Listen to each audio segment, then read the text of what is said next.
Welcome back to the Terminally Online podcast.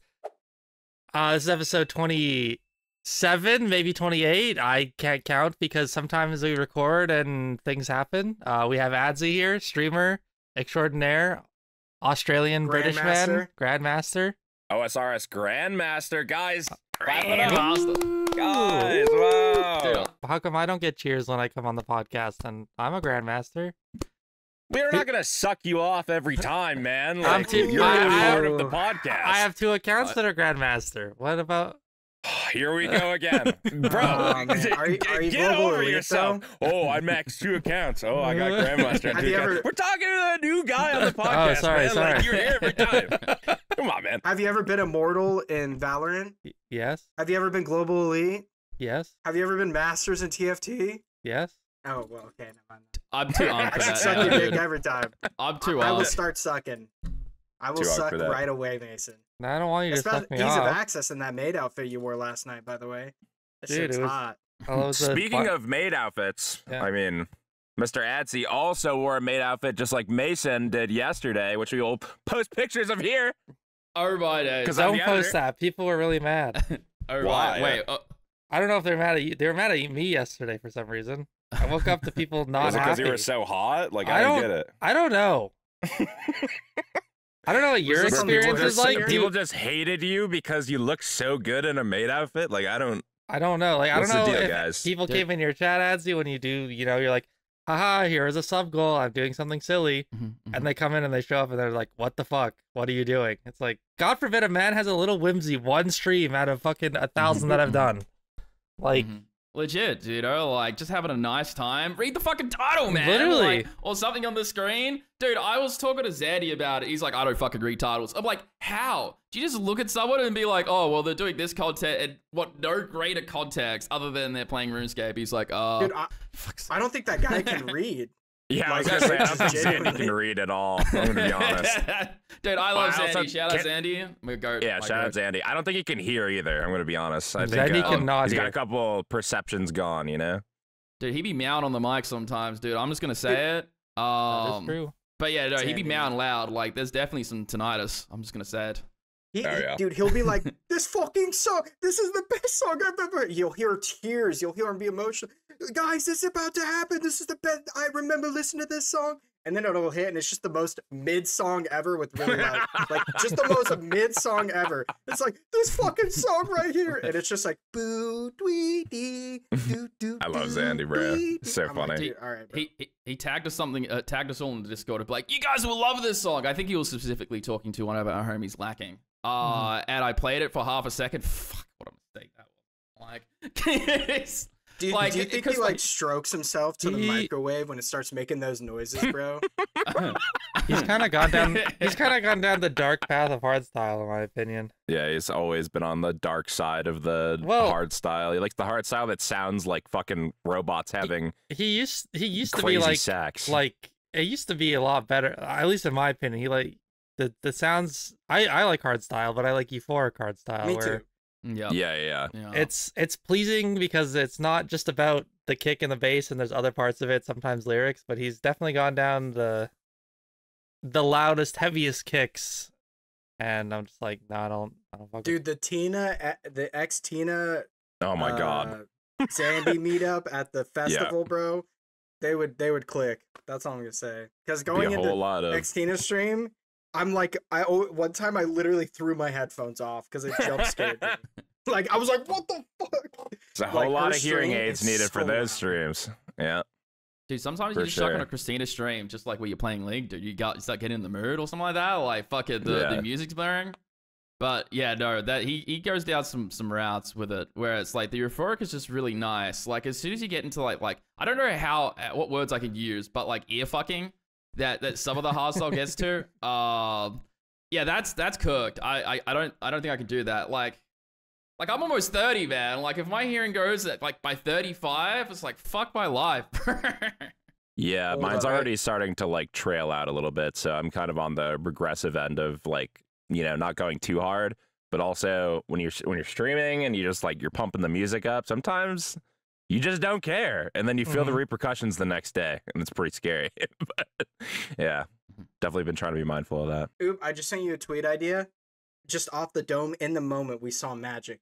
Magic just, guys, click the like button because magic just happened. Oob, read it out. No, I'm not reading. This has nothing related to what we're talking about at all. Read it out. You have worse ADHD than all of us combined times 10. I swear to God. Mine's pretty bad. He sent this. Okay, this has no context. Anything we're saying. He sent me Xiaoman NYC, which is a guy on YouTube who's a white guy who speaks Chinese. By the way, nothing related to what we're talking about.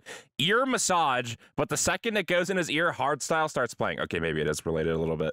I mean, dude, it's such a I don't What? Okay, why is it specifically? 2 likes. Hold on, why is it specifically that guy? Beandip?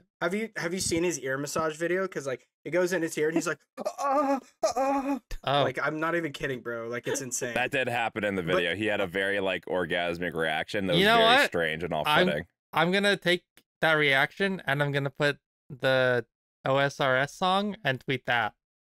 That'll get some bangers on it.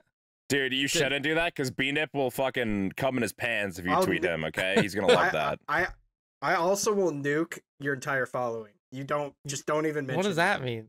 That's true. I'm not gonna mention you It's at 'cause all. everybody hates him, is what he says, is the Yeah. thing. I've Your heard that story. you're a controversial figure, Mr. Beandip. You know, I don't know. Really? Who said that? I don't know. I've just heard it through murmurs, dude. On the This is why I grapevine. think this, bro. Who said it? Why don't you Who write said that it? down on a piece of paper and tell me who it was I'm so I just can kidding. hate Yeah, them? dog. So I I'll can say send like a bomb years to worth their of context address. Oh, Give me the receipts.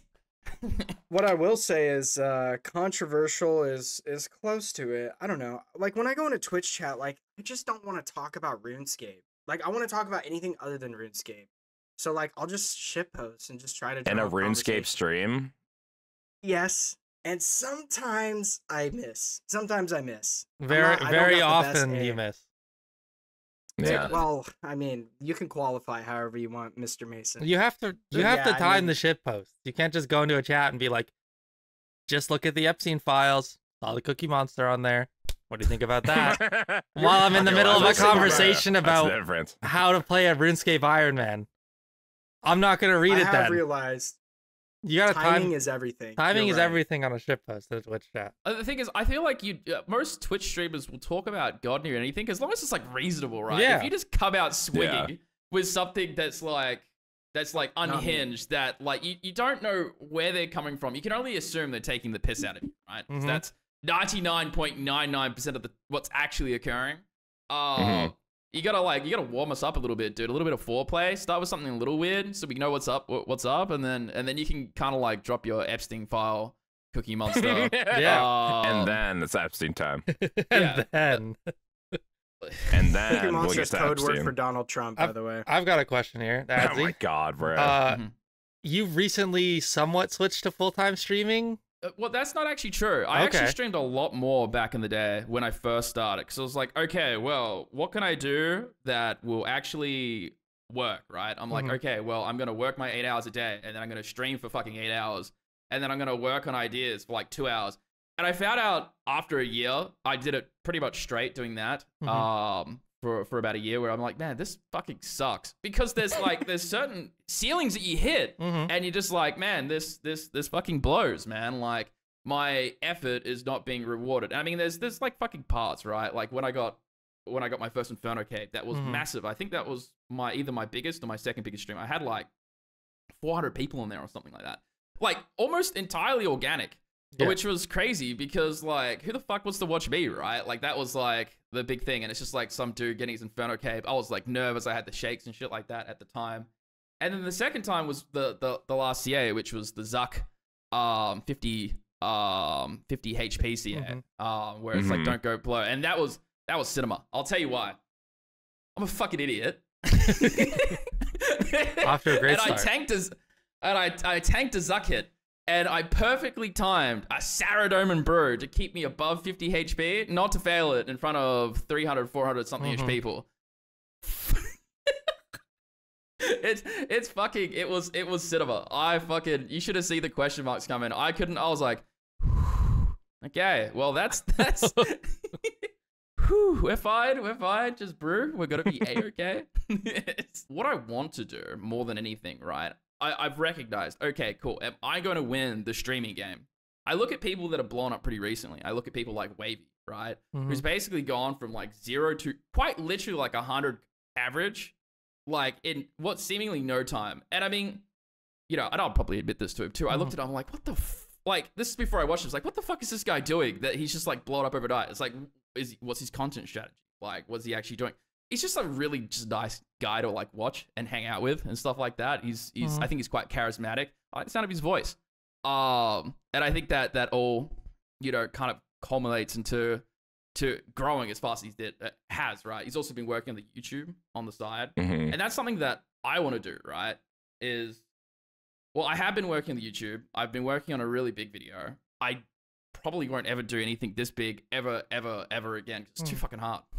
But I was actually doing the numbers on it, right? I was thinking about it and I was like, well, if I just released a video every 2 weeks and it took me this long, I probably would. I haven't released it yet, but if I would have released it, on average, if we look at everything, I would have got way more bang for buck just by putting out a video every 2 weeks versus like, you know, one big project, which I really wanted to do. Yeah. Okay, I thought it was a really cool idea, and I was like, oh yeah, cool. We'll give this a go. It was a lot of work. I'm surprised as many people said yes to it as thing. We did a lot of communication. I don't actually know how much you guys even know about it because I haven't really been marketing it all that much or talking about it. I really don't know that much. I know a little bit because we talked briefly about it when we did the bingo together because you're on my team. But yeah. Is it too early to bring it up? Because that's just hell. It's hell. I mean, I think right now is the best time to talk about it, honestly, if you're down for it. I got Grandmaster and I'm like, oh, cool, I'll do a YouTube video on it, right? And I was thinking to myself also, like, how do I make a YouTube video about me getting Grandmaster interesting that nobody's ever done before, right? It's like that is the big question. It's just like the twist, right? It's like, okay, well, I'm not as popular as like Bodhi or whatever, right? You know, I'm not gonna get by just on that. I'm not as like, you know, maybe I'm not as creative as Settled or something along those lines. Like, what is my unique selling point that I'm just like, I can release this and it's actually good versus like, oh, well, I got Grandmaster and it was really hard and I did it. Woohoo! You know what I mean? Like, yeah. So I thought about it and I was in VC with Zandy and some other, you know, Grandmastery types, right? You know, we're just all hanging out, shooting shit and whatever else. And they basically said, it's like, hey man, like really cool you got Grandmaster, but it's like, it's not that big of a deal anymore. You know, it's like, we don't want to like shoot you down or whatever else. And I was like, well, I'm fucking riding on my high right now. Like this is you know, really cool for me. And I said, well, you know, Grandmaster was as difficult as you wanted it to be. Where do you think I'd sit? And they said Master. Easy. That was like, it was unanimous. It was crazy. I'm like, okay, well, what does it actually mean to be one, right? What does it actually mean to become a Grandmaster? So I thought about it and I thought, okay, well, I could probably ask some other Grandmasters that have done it before. But then it's like, oh, well, do I just get Eddie, just random bunch of nerds? There's plenty of people that have done it, right? So what I wanted to do was like, okay, well, what if I had the very best of everyone in like the content creator sphere jump on this video? Well, not everyone, but just like a handful, so it wasn't like tremendously unreasonable. We have 5 people on it. And, you know, we just talk about it and, you know, they're all on there for unique reasons. So we got No Monkey to say yes. We got No Monkey in the video, which was, we actually asked Brett Dog, because we were doing a lot of raids with Hamzy at the time. And I was kind of thinking to myself, I was like, okay, so, you know, from, you know, my experience. Wait, Brett Dog's GM? He's not, but he's not GM, but I asked him a favor. It's like, hey man, can you vouch for me? Because like the thing is, it's like, that was pretty much it. It's like, can you vouch for me? Because I was just like, okay, well, No Monkey's a relatively big creator, right? You know, he's really big in the space. For me to be able to communicate with him and to do look at my message, it's got to be like worth his time, right?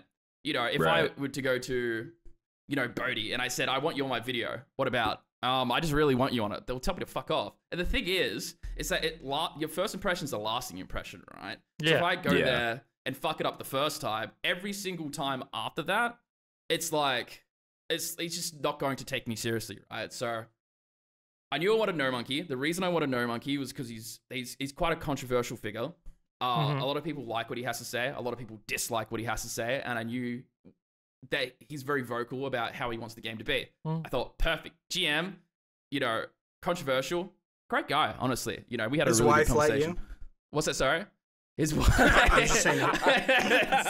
I have not spoken to his wife, although I think she follows me on Twitter, but that's just because the video that Harvey, the video editor, put out did relatively well. That did like 13k impressions, which is nuts. And that wasn't even coming from me. That was coming from Harvey's Twitter, which was like, he doesn't post anything. The last post he had on there is like, I'm going to not jack off for a year or something like that. That's genuinely what it was. That's crazy. If that was the last post before that. Yeah, that's pretty good numbers then. Yeah. Yeah, like it was way more than I thought that would happen. Although my last post did well too. It did 4k, but that's just because I was talking about moons. But that's besides the point. Yeah. So another person that we got is Wazzy. I don't know if you guys know him. RuneScape 3 Grandmaster, and Old School Runescape Grandmaster. So he's got both, right? It's pretty new from what I understand. And I'd tell you, this is actually another idea that I had, right? Where I wanted to talk about RuneScape 3. I think that Old School Runescape is like 80% Runelight. If we didn't have Runelight, I don't think anyone would fucking play this shit. Runelight was I'd say like even more, like 95%. Yeah. Like, you know how because it cheat clients back in the day. I never used one, but the things that people use cheat clients for are nowhere near the level of Runelight plugins that we have. It is so insane the fucking level of stuff that we have compared to. Are you saying Runelight is better than old cheat clients? Yes, it is insane. Oh, 100%. I never used one, so I don't know. We are so privileged like these days. We like, used to use people Runelight. who don't play RuneScape don't realize how good our wiki is. Like when they go to their wiki, they have like 5 pages with like barely anything put on it. Our wiki has like 9 guys, and that's their job. Like they're just autistically sitting in a fucking office somewhere and putting entries in. As soon as a fucking new quest comes out, they're writing the guide for people. Yeah. So Slayer music can go make it on YouTube before he shills his fake whatever Slayer music got controversy for. Theoatrix here. The wiki guy's just going like, okay, it's like insert new content, Old School RuneScape guide, and I'm like, I wonder what No Monkey's saying about this guide, and we'll put this on the wiki or whatever. Actually, no, I don't think he likes the wiki all that much because I've seen his videos on not liking the wiki. Like worse than slot gear or whatever the fuck it is. Oh, I mean that's hot like, beef, guys. That's like Holy such a shit, noob, we got some hot That's such beef. a noob trap. I mean, that's just the wiki showing that like you can never be always correct considering the wiki does what they just put info in, right? And when something comes to best in slot to like the next lowest downgrade to the next lowest downgrade, it's slightly subjective because like what is technically the next new stuff comes downgrade? out every couple of months. They can't always update everything. That's why like half the gear discords are like outdated and they just can't be asked to fucking make a brand new thing when Masori becomes better than Carol's or whatever. Like there's fucking guides from like 4 years ago or nobody cares about changing the gear, you know? Yeah, but yeah. Dude, I think you can play this game with bad gear. I don't think you need best in slot, to be honest. Dude. Like I don't know how damage works. I don't know what's good gear. We don't claim him, guys. We don't claim him. Claim that guy. Nah, I'm sorry, but a +1 bonus on whatever. I don't give a fuck. I'm just gonna go in and get my Infernal Cape. Most numbers don't matter until you work with like the really big like big ticket items like your T-bows, your Scythe, and your Shadows, right? You know, otherwise it doesn't fucking matter. That's what Iron Man's taught me, playing Iron Man. I'm just like, oh fuck, what's this? All right, I got a strength army. We'll just whack that on with my fucking Dorgushan crossbow. Let's go. Doesn't fucking matter. Yeah, I'm not just getting like, the hard level to get a glory. I'm just gonna go hit the monster because at the end of the day, as long as if I've killed 10 more, then standing here trying to figure out what's better, I'm making progress. Who gives a fuck? Bro, your Iron Man did 500 tobs with Mystic. It was tough. That is true. Wait, okay. So for your video, you said you got No Monkey, which you got vouched for, and then did you say there were other people that you're talking to? Yes, I got Wazzy, who I actually just reached out cold turkey to. So I was really unsure about getting No Monkey on. I felt like he was kind of like a really big pillar, right? Where I was like, I really want to get No Monkey. There was another person I really wanted to get. And then everything else sort of formed in. So I was like, okay, I really want Wazzy, but if he says no, it's not going to be world shattering. So I just said, well, do I really want to get a vouch for all these fucking people who just annoy everyone that I know? So I I'll tell you what he said to me. And like, it actually blew my fucking mind because I already knew this, like going into it. What he told me after the fact, after we did the interview was what I already knew. So I spoke to him. I got him to reply to me. I told him about the idea, and you know, we did the conversation, everything else, and we did his part. And afterwards, after the conversation had taken place, it's like, I don't remember exactly what he said. I'm sure it's recorded somewhere. But he said something along the lines of, "Fuck, I'm so glad you're normal because like I don't actually know who the fuck you." Wanted to make sure you weren't an insane person online. Well, that's the thing, right? Yeah. That's the thing. Like, if someone comes to you with an idea and it's just like incoherent nonsense, and you think to yourself, like, it's the same thing. It doesn't matter how big you are. If you come up with an idea, it's like, I really want you on a YouTube video because it's gonna be really cool. And it's gonna be this. It's gonna be that. You're like, fuck, man. Like, fuck off. Like, you know. You click on their Discord profile. You click YouTube. No videos posted. 10 subscribers. Who the fuck is this guy? I don't, you know, like. Sus. It's. Yeah, that's something else as well. Is that I already had YouTube videos posted that had a couple thousand views and stuff like that. There you go. So Okay. that probably You got contributed. credibility. Yeah. Yeah, I think I included that in my pitch. I'm like, hey, here's all the things that I've been working on to show that I'm not going to waste your time. But he said that, you know, it's just the way you communicated, right? Like, you came to me with a good idea. You came to me in like a normal way. Like, I approached it as if, not like as like a Twitch streamer would, like, hey, you know, like, you know, all this, like, you know, try to be uppity or whatever, right? Like, I approached it as like a business transaction, essentially. Yeah. You know, And you also probably weren't fanning out, which is probably a big thing. Because, like, if you were fanning out, being like, oh my God, I'm your biggest fan. Please, please, please. He'd be like, no, like, ew, get away from me, you know? I don't necessarily think that fanning out's like the big thing. I feel like, I think I said to a couple, I think I said to No Monkey, it's like, dude, I've been watching your videos like way before I was a thing. It's like really cool I get to talk to you. And I think I stopped it there. But I definitely had my fan That's out genuine, moments though. where I was like, you know, thank you so much for coming on. I didn't actually think you were gonna say yes. That's let's get stuck in. But yeah, the one thing I can impart on anyone, it doesn't really matter if you're really big or really small. Like, if you have a really good idea or you have an idea that's semi-passable and you just don't act like a cunt about it, most people will probably say yes. Because the thing I was thinking about it, the reason why. It's because, okay, well, if the video does shit, whatever, I lost an hour of my time. But if the video does good, then I could potentially get cross-exposure and cross-contamination and stuff like that. There's, like, very minimal risk for the content creator. Because I'm paying for everything, I'm setting up the stuff, I'm doing all the work, right? Right. And they will naturally get cross-pollination, like, you know, Lake's viewers might like No Monkey's viewers, or Wazzy's viewers might like Lake's viewers, and, you know, like streams and stuff like that. And it all just comes together as this really positive thing. Like, nobody loses.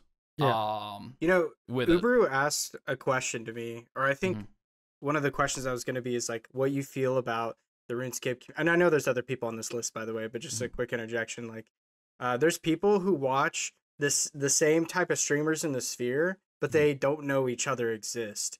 And kind of the question is like, do you feel like the RuneScape community is like really close knit, or is it spread more far? Because the usual narrative is that like, oh, the RuneScape community is so tight, so close knit.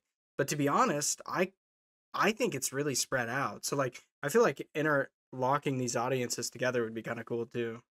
So the thing I think about is that I don't think the communities, I think it's more close knit than most communities, but I don't think the community's that close knit, right? Like, most people, if like seeing this video, aren't going to click on it because they know Adsy. They're going to click on it because they know No Monkey, or because they know Lake, or because they know Wazzy, or whatever, right? We'll go on to our next guest, which is another reason that they might click. There's a lot of people like, oh, I don't really know you. Because like, the thing you got to think about when it comes to RuneScapers, right? And I'm sure that anyone that's tried to stream anything else than RuneScape has experienced this, right? They're very specific about what they like and what they do not like. They like RuneScape, they like their favorite creators, and they will die on that hill forever. Yep. So trying 100%. to get someone to change their habits is very hard. Say, for example, if me and you were on the same time slot, right? Mason or Ubaru. Wait, and you stream as well, don't you, Beandip? From time to time. Very What rarely. was that? I just got wasn't some too people sure. that I didn't want to. I got some people that Oh. have to collect some streams from me because I've been stealing their $5 every month. So yeah. But let's say, for example, we all go live at the same time, and you know, we all have our set audiences, right? We've got our core, you know, that show up relatively every stream, and then we kind of get a couple people come in here and there for whatever reason. But you know, there's probably not going to be a lot of cross pollination, realistically. You know, for multiple different reasons, for different levels in viewership, right? You know, someone might have 100 viewers, someone might have 10 viewers, someone might have like 25 viewers, whatever, right? So they're at different levels. You know, there's different content. You know, there's different things that people like and dislike. Something that I noticed, like a lot of people when I was going for GM were like, you know, the turbo nerds, right? I say that lovingly. You know, that would be like, oh, you got to do this, you got to do that. It was actually one of my favorite little like engagement baits. It's like when I was doing my first Inferno Cape. It's like my first Inferno Cape. Please backseat me. Please help me. It fucking did wonders, right? And then when you're going for Grandmaster, they like to come into that too. It's like, oh, this guy's about to do it, right? But then you're excluding the people that are just chillers, right? Yeah. Right. Which in all honesty, I think that a majority of the RuneScape section of like just chillers is the kind of community that you want to foster, right? You can kind of be that more knowing guy, but like still welcoming and stuff like that. It's kind of like why I've been liking playing like the hardcore from time to time on stream. So I'm doing all this like this like, you know, stuff that's not that hard, right? Nonchalant, like giga grindy stuff. It's just stuff that takes a long time to do. So you're kind of just I know what you're basking saying. in the chillness of it.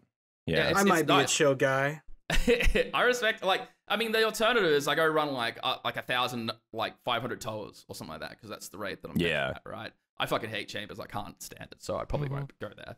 And like, you know, Toll, dude, I'm a Toll stan. I'm just gonna say it. I think it's a really good design raid. I like Toll. I think we have to cut the podcast I here. like Toa. I said to Jagged Knox. Maybe we cut that out. I said to Knox. I don't know. I said this monkey is way too strong. Dude, the thing I like about TOA versus something like Cox is TOA is if you make a mistake and you die, it's your fault. There's almost everything is very avoidable. Whereas if you do a CM solo, right, and you slightly get out of sync or whatever else, and it's like 40, 40, 40, 40, 40, and you're just dead over and over again. Like, it's just, I'm not that good at it, and I think that comes where I dislike it. But it's like, the community has put this method together, which is like miraculous. It's made this raid solvable and like a really interesting encounter. But it wasn't designed that way, you know. And I feel that they've made a lot of changes. Like, my problem doesn't come from the rest of the raid; it comes from Olm. I feel like Olm could benefit from some more reactionary stuff. Like, for example, if you know that a mage hit's coming to you, if you quickly switch to mage, don't negate it, but like, you know, maybe reduce it a little bit, right? Like, if you're I don't know if my take's any good, okay? I don't know if my take's any good, but I would enjoy on more. I think it's been out so long, so people would be like, just get good type of thing, which is like not the best type of positive like feedback for that. But I don't know. I've done like 2,000 regular chambers, so it's kind of like I just see the tick system in my head, kind of like the Matrix code, and I'm just like, maybe it's a range, maybe it's a mage.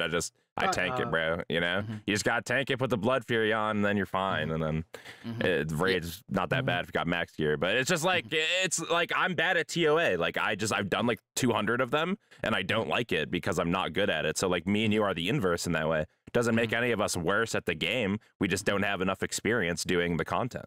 And we don't like it for that. And allegedly, he did the TOA CAs though. Allegedly. Maybe. Allegedly. I did all right. I hate the fact that you have to have a friend for like a majority of the TOA COAs, but you know, that's fine. But you know, one thing that we didn't mention is TOB. Goated fucking raid. Everyone can get on board with that. Just a lot of fun. I feel like if you don't like TOB, you got it. There's something wrong with you. Jagex needs to make a better party system though, because like getting raids when you don't have any friends like me is horrible. The problem is, I have no friends. The problem is RuneScape has been so solo gentrified. Like everything's an instance. Everything is a solo boss. Everything is Iron Man inspired or Iron Man heavy. Like Tob and Cox and Toa are like such, well, not foreign to MMOs because you're expected to in MMOs to interact with people. Yeah. The game itself is so Iron Man eccentric that it's like when something involves having extra people, all of a sudden you're like, okay, now what? I asked my clan, no one spoke up. Well, I think the problem is that Iron Man mode revolutionized RuneScape.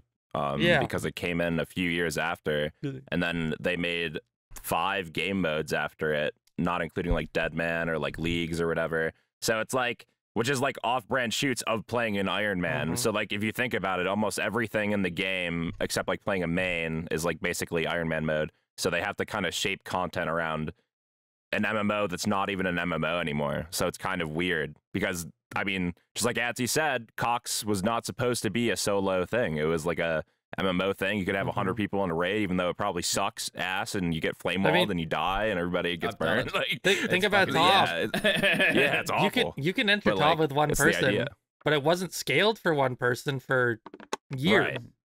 And you know, all of a sudden, people figure out how to do it in solo Top, and they're like, okay, maybe we can change it for you guys. I don't know why you really want that because it's not even good.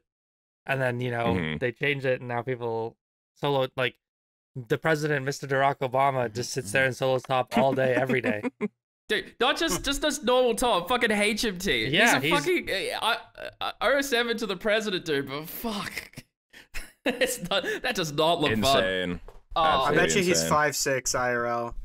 Dude, he's kind of the goat. He's a really nice guy. No, he's from what I've interacted a wonderful with him. person. He's a great guy. It's just one of those things that's like, you have a following, you have friends, you could just say, hey, anyone want to talk, and people would probably show up. But you would rather sit, like, I mean, obviously he enjoys it, but like, he could have a team if he wanted to. I feel like a lot of people, when you're a streamer, right, is that like they come to you for a very specific thing, which is something I've been very mindful not to become, right? Is that I don't want to become the hardcore guy. You don't want to be the Inferno guy, the hardcore guy. The Inferno guy. The CA guy. It's just, like the problem that I have, and it's something that I'm not willing to sacrifice for, is that I don't want to narrow myself into this pigeonhole where it's like you can't grow or do anything else. And I mean, I'm sure it's escapable, right? I'm sure it's just like some fucking mental game or whatever. But if you do Inferno and you pull 200 people to come and watch you do Inferno, and then next stream you're like, all right guys, we're doing Saradomin. Like, they're like, what the fuck is going on, dude? Like, who am I watching? We're out. We gotta go. Yeah. I'm gonna go watch this guy do the Inferno instead. See you tomorrow. Hopefully you're back in the Inferno. They watch your stream. Yeah, you know? It's just like, you will see that if you've ever tried to stream anything else. Like, I've tried to stream some League. I've streamed some. I was thinking about streaming some Peak, but it didn't really work out. I couldn't really be asked doing it. And like all this other stuff, right? Because if I ever wanted to take streaming full time, and I just want to clarify, I love my job. I think my job is one of the coolest jobs in the world. I can't talk about it, but I do think one of my jobs is the cool. Dude, we got an NDA, okay? I'm not allowed to talk about it legally. This guy works for a defense contractor making missiles or something. No, I just talk a lot of shit, and I'm really good at it. That's basically it. There you go. He said he was a salesman, you know? Do the math, guys. It would take a lot for me to want to go full time, even if it was like an employee, like even if it was like an income where like I was making enough where I am either making close enough to what I'm making now or more or whatever. It'd still take a lot for me to go, okay, well, I've just spent the last decade of my life, you know, mastering this one thing. I'm going to throw it all away for something that's extremely volatile, right? The beauty of skills is that they still stick with you. If I decided that one day I was going to go full time and I could support myself doing that, and then 10 years down the line, you know, it dries up and it's like, oh, okay, well, I can no longer be a content creator. I've still got those skills, which is really good, which I find that, you know, puts me in a good position that if it works, it works. If it doesn't, it doesn't. I would like the YouTube to work more than anything, right? Because the way I look at it is, if you just break it down to like a marketing funnel, right? Is that Twitch is the bottom of the funnel. So you think about like every conceivable user that can come in, Twitch is right at the bottom. Everyone tries to grow right at the bottom, like the 3%. It fucking sucks. If you're thinking about doing that, do not do it. It is a miserable experience. Twitch is the worst possible way to grow. And like, I don't know if you guys watched that Ludwig video recently that he was like, I'm just gonna go live and wait until I get my first viewer. Oh yeah. Yeah, I did. He watch sat that. there. He sat He there just for talked to nobody for 3 hours. yeah. That's like- reality. That's awesome. that's the reality of Twitch. People don't go to What the is, 0 though? viewer guys and go, "Oh, what's this guy up to?" So they don't give a fuck. Yeah. If- People go to like, those streams and go, "Oh my god, I hope he doesn't notice me," and then he reads your name in the viewer list, and you go, "Oh my god, now I have to stay. I'm guilt tripped." You know, it's Yeah. like you don't want to be that. You don't want to be on the receiving end of that. You know. Like But- you've always got to like speak to nobody, right? Like that's what I did. That's It's a I'm skill. sure what you guys did too. Like I Skill. jumped on. I had some of my friends jump in, so I think I had like 5 viewers or whatever else. And I was just like talking to them, and they kind of make fun of me for it. It's like, well, you're just talking to us, cunt. Like, who cares? And it's like, well, you're not seeing like the bigger picture. What if somebody new comes in, and like you've got to like put on that you got to put on a show, right? Because if you click on a stream and nothing's fucking happening, you're just gonna click away, right? And if your whole growth strategy is trying to capture those people that are very slowly trickling in, like the amount of new chatters that you will get if you're just kind of like doing like your daily stream or whatever like your just normal stream is very fucking low. I'm sure that as you get more viewers, that becomes a little more common because you're higher up in the category. But even still, I mean, like, I don't think it's happening all that often. Unless you're doing something tremendously interesting. The times where that's happening a lot is when I've been doing like a really big event, like getting GM or getting my first Inferno cape or doing something else that's like fucked, like hard. Awakened bosses was probably some of them, although I didn't really notice any of that because I was miserable the entire time. Yeah, you were in hell. So there was that. I was just showcasing it. It was just like legal cock and ball torture for Twitch. That was my Leviathan KC. I will.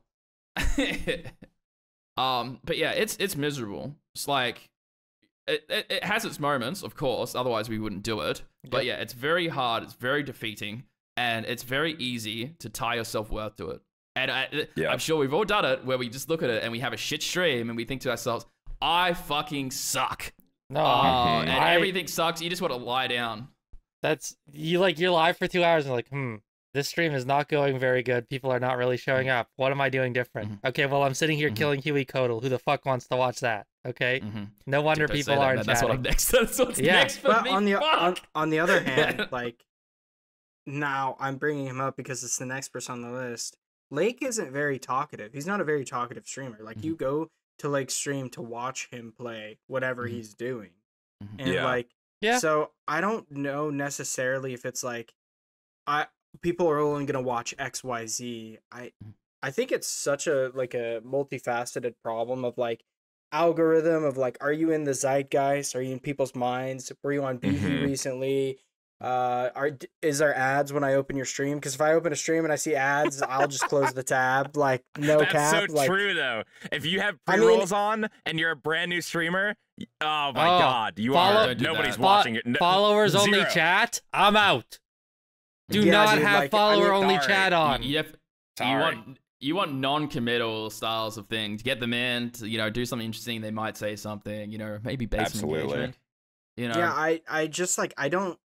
It's so weird because it's like you can do everything right. You can be fucking Ludwig and get 0 viewers. So I don't know. He literally proved it. It was a fucking fantastic video because it really showcases exactly what it's like and the kind of thought process a lot of people will go through. We're very lucky to be in this category that we like this game and stuff like that because it is a lot more tight knit, right? If you're trying to be a just chatting streamer, it's like you're not Kai Cenat, or someone along those lines. It's like it takes a very long time, extreme amount of luck to get to that levels of. It also takes the skills to harness that luck because like if you have a moment that's like, boom, you did something, you got traction rolling in, you got this rolling in, you got that. You have to like have the know-how to be like, oh shit, something is happening. What is happening? How do I keep this going? And like that is the other part of it. You know what's a really good example of that? Do you remember the end of the video of the Ludwig video of Oscar and him finding the stream?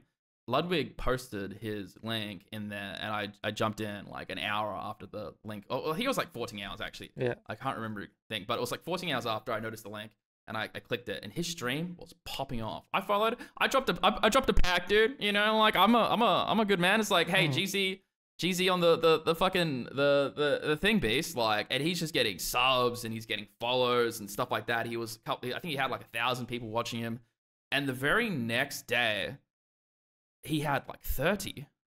And it's like you have all these people come in for this very relevant thing. It's like, but how do you get them to come back? How do you keep them here? Like, getting featured on Ludwig videos, like it's as close to lightning in a bottle as you're ever going to get. Yeah. And if you can't transform that into some form of career, and I mean, like, I'm sure, like, it's still pretty early, right? He's still like, holy fuck, like, I can't believe this is happening to me. That's probably like what's going through his head, right?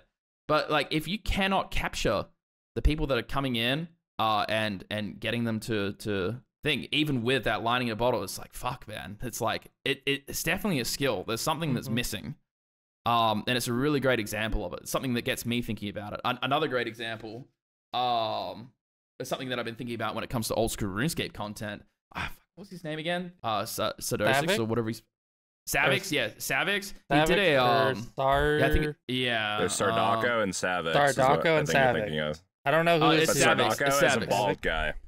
Yeah, it was Savix. It was Savix. So he did a little presentation about like where he's at, and it's like and his RuneScape account. And it's like, oh, we're gonna do Song of the Elves. I'll actually link it. There's not enough. It's 12 minutes. So I doubt you'll want to watch it right now.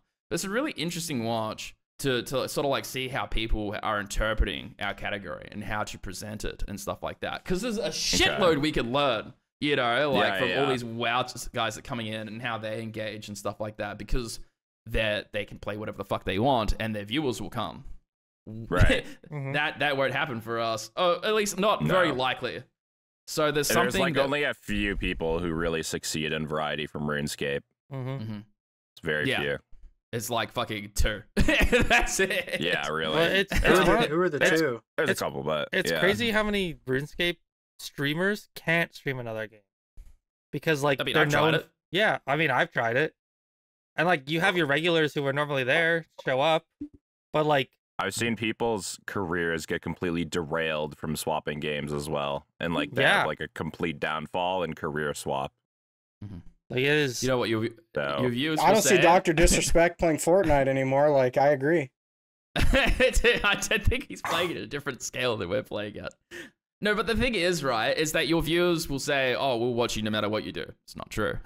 It's really not true. It is not true. Maybe the day ones, maybe the OGs will, who really fuck with you, but like 99% won't. So like you need to harness that 1% and get that 1% up, because like that's your core community. Those people watch you for you, not for RuneScape, and that's the people you want when you cultivate that like bottom thing. But like you're talking about this funnel system, right? So like Twitch is like the bottom, and then I'm assuming like YouTube, TikTok, like all the like other social media platforms, like where you actually get crazy impressions and like potential for growth. I feel like that's the huge end of the funnel you want to be on, which I feel like most people don't capitalize in the RuneScape section. People are doing it now, like Messiah and some other people. They're doing pretty well on like short formats, because like it takes a while to grow that, because there's just not like a community like that for RuneScape. Like you're basically kind of like revolutionizing the section in terms of like making content for it. So now there's a lot more people, but yeah, like before it would be like It's Will playing a variety game, or like It's Will playing RuneScape, and then that would transgress into him doing variety now versus more playing RuneScape all the time. So it kind of just shows what could happen like over time. It's from like, can you imagine a TikTok short, like a TikTok video of Lake gambling and he wins $1 billion? He's like, oh cool, we won $1 billion. that would be so sick. Dude, I would fuck with that heavy. You know, just like he's like, and I was like, oh cool, man, we just won a hand in blackjack. He's like, awesome. Yeah. Yeah, it's the top of the funnel stuff is it's actually quite simple. You know, there's YouTube, there's TikTok, there's Twitter. Something I really need to fucking crack, but I just can't fucking do it. It's like the one social media platform where I'm like, it doesn't make any fucking sense. It's just like Twitter. Like, yeah, like to me, you just have to post the funniest shit possible. That's all you gotta do. Yeah, that's all. Like as soon as it comes into your brain, you have to write it down. Yeah, dude, or you take formats that already work and reformat them into RuneScape, and that's what I've been doing, and that's what working. That's the yoink and twist. So, that's the Ludwig. Yeah. You gotta do the yoink and twist. It's classic. That's like the thing, because like when I was learning like how to be a streamer, I had the privilege because I knew Flair. And he spent a lot of time working. He was a VSX guy working with FaZe and stuff like that. He had like 2 million subscribers on YouTube, and he was showing me the numbers and how to make it make sense and whatever else. And he was just like, dude, it's like, because he was doing Fortnite edits and whatever else. And he was just like, dude, when something works, everyone just copied each other, you know, and everyone ate. That's the thing. Like everybody ate in like the Fortnite section and stuff like that. If you were to try and do that in the RuneScape section, I feel like you'd be chewed out. But it's probably not a bad idea. You know, taking something like, imagine like a Gillenor Games, you yoink it and you twist it into something else that's like your own thing. Yeah. Or you take, I mean, like it's been done like a handful of times. Like if you take like, you know, Swamp Athletics and twist that and make it fucking Valamore or whatever else, right? And it's like, that's a pretty good idea. The hard part is taking those ideas and not being like, oh, this is just Gillenor Games, you're just copying soup, and then everyone just like, you know, rags on you for it, right? Like that's one of the hardest parts is what is the twist here that makes it unique? How do you twist this in the unique way that like it's so... The thing about RuneScape and the content creator sphere is that you have to twist it. It's like the other creator spheres, you don't have to twist anything. You literally, like the way it was described to me is that they would literally see a format that worked, and then they would do the exact same format, almost bar for bar, and then everyone basically just made the same fucking video and until something else popped up, and they just made the same fucking video again. And the thing is, nobody batted an eye. Nobody thought about it. You know, they just did it, right? Like, think about like community channels, right? We're very rooted in like our like Behe and what was the other one? The Chronicles? I forget his name. RuneScape Chronicles. RuneScape Chronicles. I feel so bad about that. But like it's like, you know, it's your two-party kind of system, right? These are the guys. The likelihood that somebody's going to come in and make another community channel and have the same level of success is so close to zero, it's not even worth doing. Yeah. Right. Like the thing is, dude, this is going to sound really weird, but I'm just going to say it anyway. Sometimes I would search my name on YouTube, and I found myself on some of these community channels that did that, right? Smaller. They just, they're just smaller. They've got like maybe 1,000 subscribers or whatever else, you know, they're just doing their thing. But there's a couple key differences. They don't do it with the same level of production value. They didn't fucking ask my permission, but that's fine. I don't really give a shit. Right? No, never. I mean, but dude, I'll take it. I'll take anything, dude. Like I'll hold myself out. You know, any traction is good traction, really. If I get one fucking viewer from some bootleg Behe, dude, I'm in. You know, like please, please, please.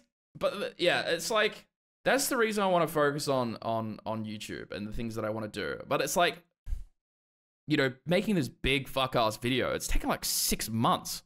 And the thing I think about is what we were talking about before is like, okay, well, do I just do one really big video? Say, for example, this video does extremely well. It gets, I don't know, like 150K views. We get a couple thousand subscribers or something like that. Like, I would consider that a monumental success, right? That is like so beyond my expectations that's like a thing. That's like, boom, give me that, right? But is it worthwhile me doing that 2 videos a year at 150,000, or would it make more sense to try and, you know, make little videos, tiny videos throughout the year, and maybe get a couple of those winning? Maybe they get 10,000 views, maybe they get 25,000 views and stuff like that. That would be, if you did the math over a long enough period of time, it would make more sense to make those you know, people call it slop.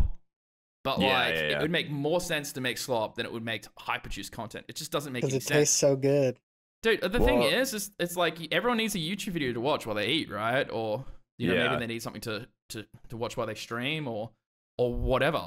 And I also think it's a problem with, especially if you're a new YouTuber, finding the algorithm for your video. And then if you take long breaks in between, because I take breaks in between my videos when I do like a big concept, or like I have a video I've had for a while that I want to edit, and then it comes out and it doesn't really perform the best, even though you put a lot of editing into it, a lot of hours of like planning and like doing production and stuff, then it's like, if it never meets your expectation, it's almost better to at least grow your channel doing the slot method, or just like doing current event stuff that's a little bit less produced, a little bit less time investment, but you're constantly uploading. And I think that's like organically the best way to grow when you are smaller. But then like doing overly produced videos when you can get like a lot of backing and a lot, like if the video does really well and they're sharing it, then that's different, because then you're just getting organic growth through people actually enjoying it naturally, which is like, it's so hard to say if your video like will or will not get picked up, but like you fucking hope to God it does and people fuck with it like that. You hope to God.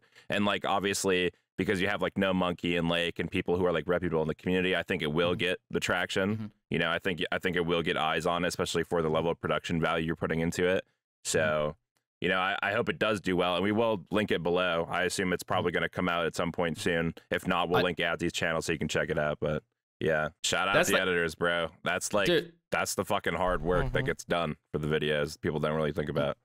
Yeah, I mean, like, the thing I thought about is like, well, I have money, but I don't have time, so I might as well pay someone that has time, and that's the thing. It's like, is it worth my time I think that's to really edit fair.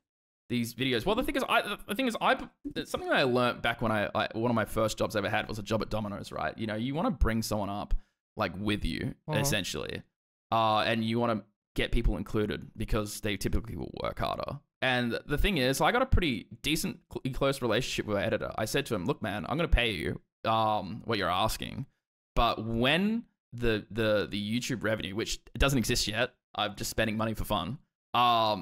That's another thing. You just spend money, and I mean, and you're investing in something that you hope builds, and that's like, you know, you could think of it as a business. That's pretty much it. You can't just go in with nothing and expect this, right? You have to put in a little bit of something tax write-off to get a little bit of something back. Hopefully. Well, the thing is, you can go in with nothing. It's you're just spending time instead of money. That's the difference. I don't have any time, like, you know, between working and streaming and stuff like that, and spending time with my partner. You know, yeah, it's and like living with your sister. And my sister, dude, kiss my sister on the lips, dude. That clip was too short. Is that some Australian term? What's going on with that? The running joke is his significant other is his sister. Oh, the classic, the roommate. Yeah, the classic roommate story. I think we have kissed on stream, and I said that, and I felt a little bit gross, but I did it for the meme. That's pretty funny. that was pretty much that was the go. But yeah, like, what was I saying? I've lost my train of thought. I have a deal with my editors. As soon as it gets to the point where the YouTube channel is monetized, because that's step number one, and two, is producing significantly more than what I'm paying him, then it's just like, okay, yeah, cool. Well, I'm just going to give you a percentage deal, and it's going to be half. And I mean, which is way more than most people would ever do, because like most people would do like 20%, but I don't expect it to grow to the point of like a settled or like whatever else, where like it could be a significant, I don't know how much that guy's making. I'm assuming it's probably pretty significant, right? Or like an Odablock who is producing videos every single fucking day. He would be raking it in terms of YouTube revenue as far as you can do, because it's really good. I'm sure that guy doesn't even, the thing is that guy probably doesn't even look at his YouTube. Those guys who probably do all the YouTube and the like Odablock clips channel and like all those things, they probably get 100% of all the revenue that comes in from it, because really, does he need that revenue? Probably not. He'd rather have the exposure and the growth and these guys constantly putting out content for him. I feel like he'd be taking a cut. There's just no way he wouldn't. But he definitely. I'll tell you what I do know. You know, he's got a couple editors. He's got more than one. Did you say 3, bro? Like, he'd have to. Yeah, it's got to be 3 or more, because he has like a shorts channel. He has the clips channel, like Mason was talking about. He's got like his main one, and then he has variety and like a bunch of other stuff. And like you guys are saying, I'm sure like, there's an Odablock reacts when he's reacking to another YouTube video, like when he's eating food and reacting to a YouTube video. That's, you know, whatever. But I think they're banning, or they're removing monetization from people who are just reacting blatantly to like content or something. There's some weird YouTube thing going on. But regardless, even then, like, it's still giving him exposure. Yeah. The Ethan Klein lawsuit? Maybe something with that. Or I don't know. The thing I think about, if he wasn't making any money from it, he wouldn't do any sponsorships. That's just 100%. Yeah. Like he's got the W sponsorship. He's got probably other sponsorships that he does. That's just the one I can think of. So if he's purely giving the ad rev to his editors, which I doubt, I'd say that they're at least getting half. He's also, you know, double dipping with sponsors and stuff like that. He would be making a significant portion of his revenue from YouTube over streaming. One of the big things is because he's on Kick and he can still pull an audience over there, is that he's on a decently sized, ticket, as well as, the sub splits are nuts, right? Like Right. if you were to were to see his numbers at the level of streamers that we are now, it would be incomprehensible. Oh yeah. you would we would look be at swallowed whole. It'd be like an ocean compared to like a pond. You know what I mean? It's like completely different. Another thing as well is, what's his name? Eevescape recently did a video that he took down. So I don't actually know if we should talk Oh, about I it. saw that one. I saw that talked one. about his, where, he talked, where he compared revenue, I think. and it's really good insight because, like, I'm not making that much money from Twitch. I'll tell you that for a thing, or YouTube, or anything, right? He would be making a significant portion from it, and how it all makes sense, and his rationale. Like Eevescape, no matter if you like him or you hate him or whatever else, like I actually really like his content. I think he does a really good job. I think Eevescape's all right. I think he just does controversial things that people don't like, but like, yeah, he's a smart man. He's a businessman first, which is like, that's what it takes. I mean, like, it's all good to turn the camera on and say, hey, like, I'm a funny guy, or whatever else. But it's not enough. If you want to make something sustainable, it doesn't matter what it is. You have to have a sense of levity and business sense and the ability to discern what is good and what is bad and what is going to produce the outcomes that you want. True. So, I mean, like, I don't know how many of you have watched my stream long term, right, or like much, but I know I've seen ubaru and Mason from time to time, but I'm a pretty goofy guy, but that's just who I would like to be on stream, right?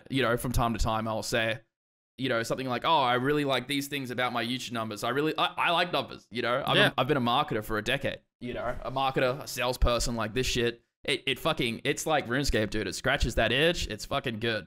So every so often you'll catch like moments of levity where I'm like being really serious and saying, hey, this is cool. Here's why I like it, whatever else and stuff like that. But it takes more to say, hey, this is it's a business if you look at it realistically. You make money from Twitch. I mean, it's like I don't make that much. I'll clear like 250 Australian a month, but I'll still do it. I'll still show up. Like I don't bait subs. I don't say But you're anything not like thinking business when you're streaming. You're just there to have a good time too. You're not I think like, super give me a important. 5-pack or I don't start the stream, You're not like greeting people. You're there to have fun and to have a good time and to like create a engaging environment for people. And that's something to like cherish because people enjoy that. I mean, like, the thing is, as well, is that, like, it's a lot of fun. I mean, like, believe me, if I was doing it for money, I would have quit a long time ago. That's the thing, is you can't just go stream on Twitch for money. Like, it's not... it's just not... It's not feasible. It's not possible. It's not a thing.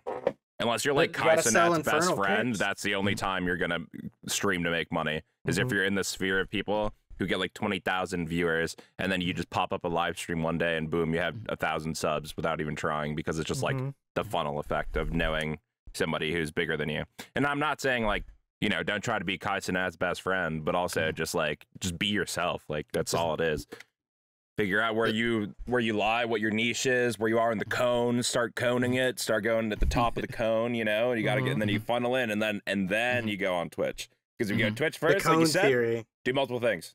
The meta back in the day used to be funny on Twitter, get a Twitter following. Yeah. This was like 2014, 2015, 2016. Like, be funny on Twitter, get people to know who you are on Twitter. This, it's all about going somewhere else and be like, hey guys, I'm going to start streaming. Hype it up for a week. Hey guys, stream on Tuesday. Hey guys, stream starts Tuesday. Let's go. Here's all the funny tweets, stream on Tuesday. And now people in their head like, okay, I know this guy. I like this guy. He's funny. Now he's going to start going live on Twitch starting on Tuesday. Boom, he's funny. Oh, he went live again. Okay, he tweeted about it. Let's watch. Boom. Oh, he went live again on Thursday. Okay. Now That's it's in why I there. watch Now it's Midsmoker now. Now it's in his brain that like, okay, this guy's a regular streamer. I'm gonna go watch him because I like his other content. I only found Midsmoker's stream through his Twitter. I mean, how else would you? He doesn't play the same game. No, He's he just a plays guy. variety and like whatever he's feeling, but because he has 80,000 people on Twitter see him shit posting about calling Drake up for the summer or whatever, like, you know, it's like people resonate with that and they flock in there because they like him because he's a funny guy. Yeah, nowadays, like I feel like you need thousands and thousands and thousands and thousands of people to like follow you to even get anywhere off of Twitter. Not saying that like you can't just be funny or do whatever you want on Twitter, but it's definitely way different. It's just super saturated. Like X is different than how Twitter used to be. Everybody's engagement farming. It's a completely different landscape. It's and also very like if you difficult just to tweet navigate. twitch.tv, like you're probably, if you tweet a link, you're like pushed out. Like there's repercussions for tweeting a link. Like Yeah, You gotta do they the old punish you Facebook for strat where, posting like, links. You post the link in the comments or whatever Yeah. else. Like, check the comments, you know, dude. That's where the link's Yeah. gotta be. link in like, bio. link in bio, or like whatever Yeah. the case. Yeah. Like, I mean, that's like half the reason why I wanted to grow on Twitter as well. It's not because I love social media, or anything like that. I mean, like, I've been working with things like Facebook and Instagram for the last 10 years, and believe me, I don't fucking use them because I can't be asked. Yeah. But like I know that my core audience is not going to be on Facebook. It might be a little bit on Instagram. It's probably going to be maybe a little bit on TikTok, maybe not as much, and definitely on Twitter. RuneScape Twitter, it's almost iconic, right? But I mean, like, is Yeah. that because we're in the know, or is that because it's actually iconic as well? But and the question is, does it actually matter if you can get in with RuneScape Twitter and be known and stuff like that? You know, could that translate into actual views? I mean, like, bar for bar, I just look at the numbers and see whatever I'm doing is gonna make sense or not. Yeah. And I mean, I think that's kind of the approach that anyone should go in with. You know, when they, well, I mean, like, maybe not. I retract that. Do it because it's fun, but think about the business side of it as well and how you can grow and stuff like that. Otherwise, it's just like, Yeah.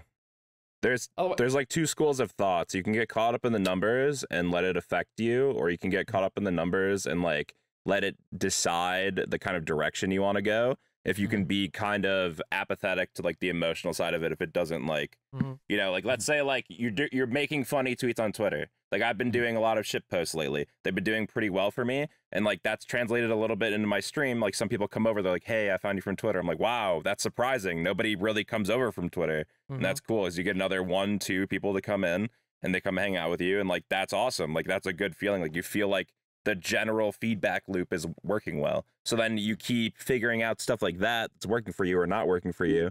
And like Mason was saying before, you just improve upon that. You just figure out what works and what doesn't. dude, I'm taking this opportunity to get a Pepsi Max. Edit out Dude, my crack. I'm just please. gonna say it. I'm fucking double parked. I'm double parked on the Peppy Max. Dude, it's like, why does yours say Max and mine says fucking nothing on it? Fuck Dude. America. It's fucking beast. Have a look at it, boys. America This is the- and Canada doesn't have Pepsi Max. It's not Suck like it it's suck, not. I guess. It's the Like, same thing, it's but it's not Pepsi-free. labeled as Pepsi Max. You ready for this? Yeah, Hold on, yeah. wait. I still call it that though. Fuck, can I even? There we go. Pepsi free. I don't know Whatever if the you fuck can it's hear called. that. You ready? Wait.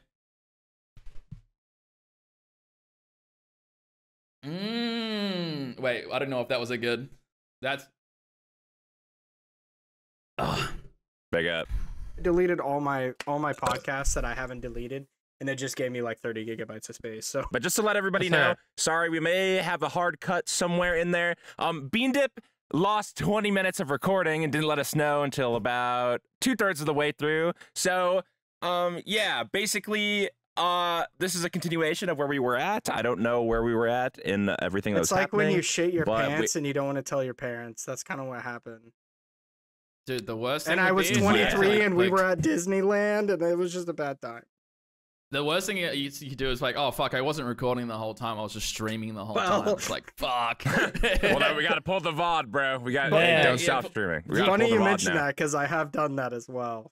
Our early Dude, I- podcasts with Beandip, there's been times that he's just had all his audio muted. No, respect. Don't know Yeah. how. He's like, yeah, it's been muted. Dude, there was a time where he checked the recording, right? And then it was all fine. And then he hit a fucking hotkey and it muted everything. And then he didn't know until the end. And then we had to fully re-record it. And it was like a specially edited thing from him. So it was Yeah. like, wow. it's very much a technical difficulty problem, mainly It's like- from Beandip most of the time. Can I just say I have OBS open and I'm like every 15, 20 minutes ago I'll look at it, make sure that my audio is still muted Yeah. and I can my mic is still working. I'm always checking. Yeah. Like it is gotta not be. something that I just like. Even when I'm streaming, like, okay, did I accidentally mute myself? Is the music volume too high for some reason? Nope. Okay, that's good. The Right. amount of times I've fucking accidentally muted the mic or something like that. Oh. It's usually when my computer restarts, it swaps the mic or something like The that, and I'm just input? talking Yeah. to myself for like 15 minutes. It's like, why did nobody fucking tell me? All right, guys, starting the stream. Just nobody can hear you at all. Like, fuck. Yeah, man. and my Guys, mouth nobody is tell 'em. moving. I've had all these. It's like, here's what we're gonna do today. It's gonna be such a great day. We're gonna do this, this, and this. And I see that it's not working. I'm like, oh, off. It's just, it sets a damper for like the first hour. It's like, fuck, you guys will figure it out. Okay, that's what we're gonna do. But yeah, no. I think what we were talking about, what I was trying to lead into, right, was we were speaking a little bit before about, you know, being Australian, and we're also talking about being like, you know, content creators and stuff like that, and trying to communicate more. That's something that I was kind of thinking about a little bit as well. It's very hard for like an Australian, you know, to come in to like and be a part of like American and stuff like that. So like, for example, I think the American community is significantly larger than the Australian community and stuff like that. Although there is room for the thing, would my style of content be better for the Americans versus the Australians? It's something that always kind of comes to my mind. And collaboration. The thing is, I'm just gonna say it. I'm a fucking ping baby, all right? You know, I get bad ping in my own country. I get 227 to West. I would get better ping to Asia than I would to Australia. Like almost certain. Really? That is. Yeah, well, I'm in Western Australia, so like it's like. Oh, are all the servers like on like the east coast of Australia? Oh yeah, it's all in Sydney. So like a lot of people will be like, oh, I've got 1 ping or 0 ping. It's like, well, I've got like 60, and that's pretty good. It used to be like 100 back before we had like real internet. Real internet. That was really cooked. But yeah, no, it's just too hard to get really good internet here. We're just not that interconnected. There's just not that many of us. There's not enough money in it. But if we What's had wrong Asian with Western servers, Australia? well, if you look at Australia on the map, you'll see that everything's on the eastern side, and then Western Australia is just basically a glorified mining town. It's cheap, but it's basically a glorified mining town. Well, mind you, because I'm a mortgage man, house price has been going up recently by quite a lot. So I bought my house. I seem really rich on paper. That's just put it that way. So we kind of witty out here. So Western Australia, big ups, cheap, but not that cheap anymore. That's just me selfishly voting for myself. Whatever's gonna get me the highest ROI. Liberals, Labour, I don't care. Give me whatever's good for me right now. Think about how they found Australia. They came from America. They sailed down. Oh, there's an island. Let's settle here on the east side. That's where everything started. Yeah, I mean, like, I could the be thing lying. is I'm making that- things up. I have no. Yeah, well, I mean, like, yeah, it was just like we're just looking for like a penal colony. Like they were just like exploring around, kicking about, and they're like, oh well, you know, we'll just settle the fucking convicts over there because at the time the British prison system was fucked. Basically, you'd get thrown to prison for stealing nothing.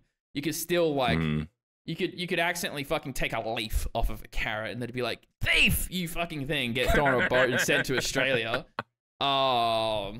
They used to be. Yeah, they used to be relating go to on. prison though. If you had to be stuck in any prison cell with a RuneScape streamer, who would it be and why? Fuck. Zandy. I have this RuneScape. written down, but it's relatable. Listen, Do we have RuneScape? Zandy? No, dude, you're no. Because I'm good friends with Zandy. I'm good friends with Zandy, but if I have I'm to good listen friends to with that Zandy. go, bop, bop, bop, bop, bop, bop, in my prison cell. He'd wake you up in the morning, and go bang, let's fucking get the day started. I'm like, bro, there's nothing to do. Oh my again. god, I'd We're kill stuck. myself if that guy was my cellmate. I'm sorry, I love Zandy, but What about me? bang. See, I don't know. I feel like I feel like a lot of RuneScape creators would probably be pretty good to be in a prison cell with for a little bit at the very least, right? You know, you just kind of just talk about. What if I like, give you a scenario? Will it help your decision? Yes, give me like make it multiple choice, Okay.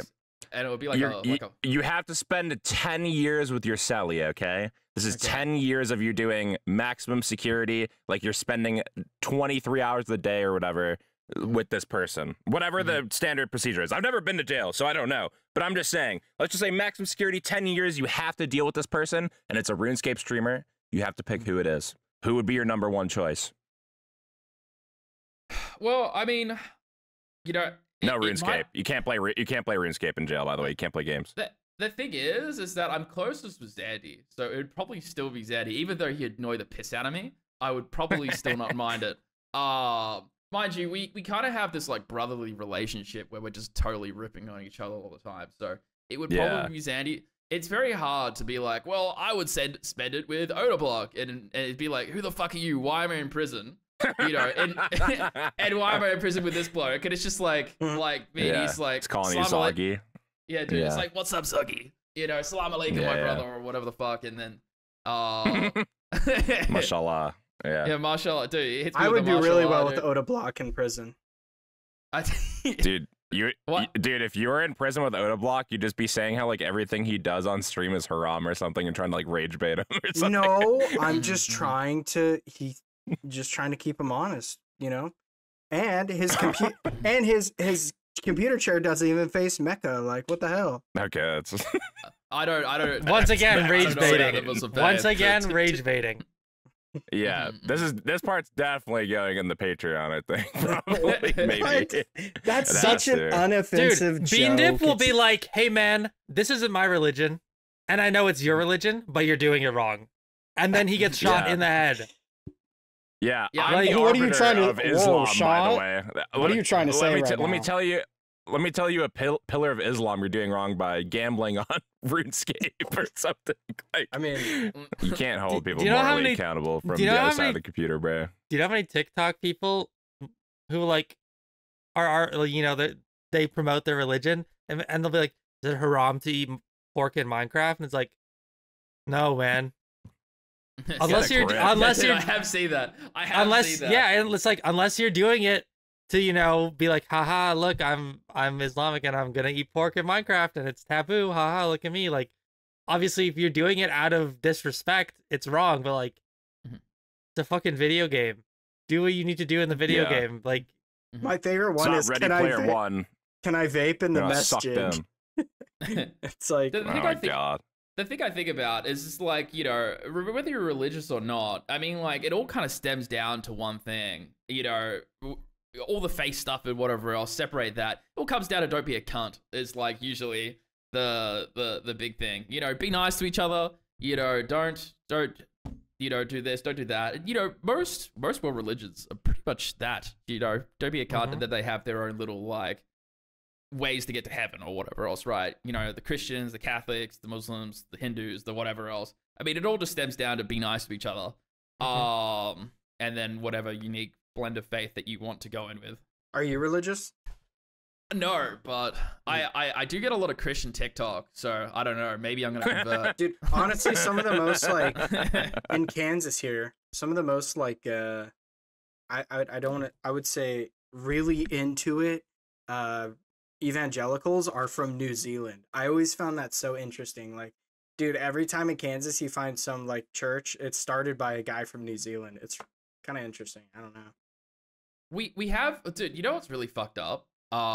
Is that we have a there's the where I live in Western Australia, there's like a port town called Fremantle. It's like old, right? Like it's like one of the first settlements that came here. And in Fremantle there's a place called the Old Synagogue.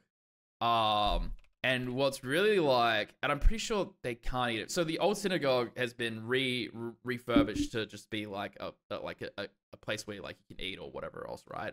So it's currently a restaurant. It's not currently occupied by anyone, like in the Jewish faith.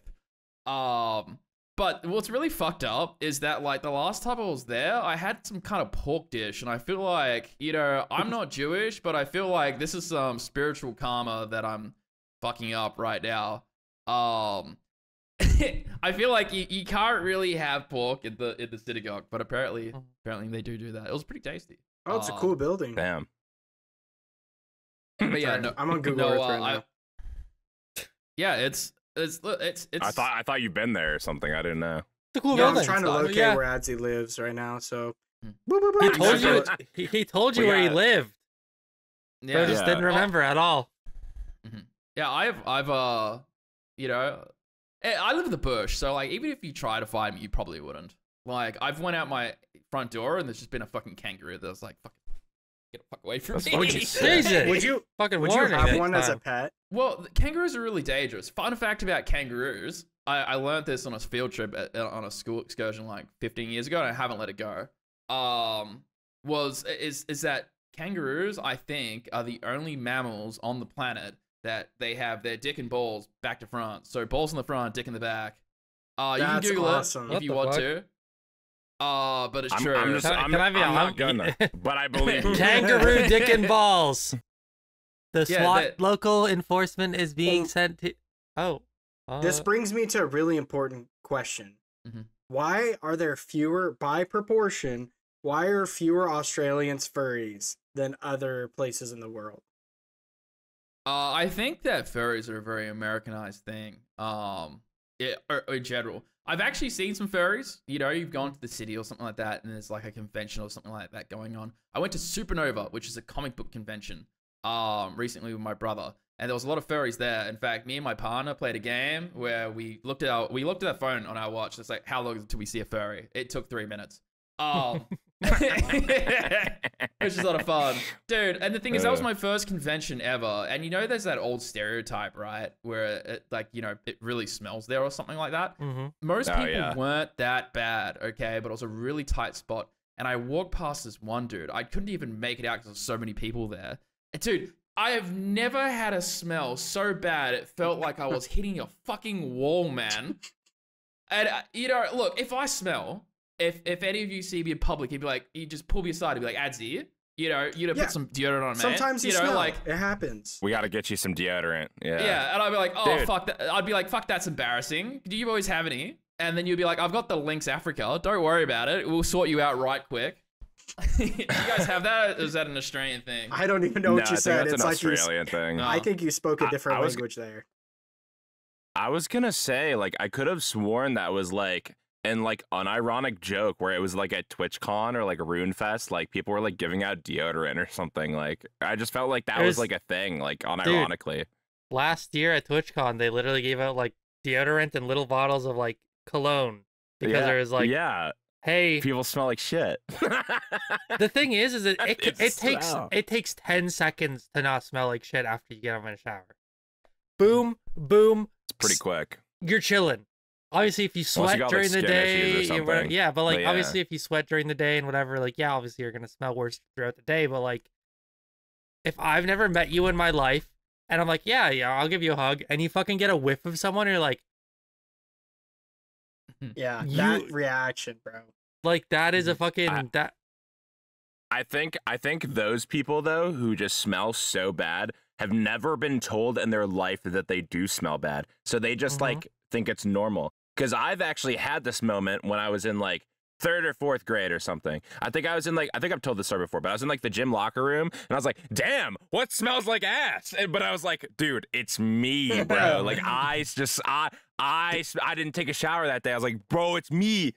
It's hella me." So then I was Yeah. like, okay, I gotta figure this shit out. And then ever since then, like all I try to do is smell good because I just don't want to be that guy. You don't want to hug somebody and just smell like the most horrible thing ever. That's walked this earth like a fucking ogre that hasn't taken a bath in 80 years. Nobody I don't hugs wanna me, do so that. I never hug anyone. I don't know. What? You don't even hug. You don't. What? Nobody has any physical contact with you, man.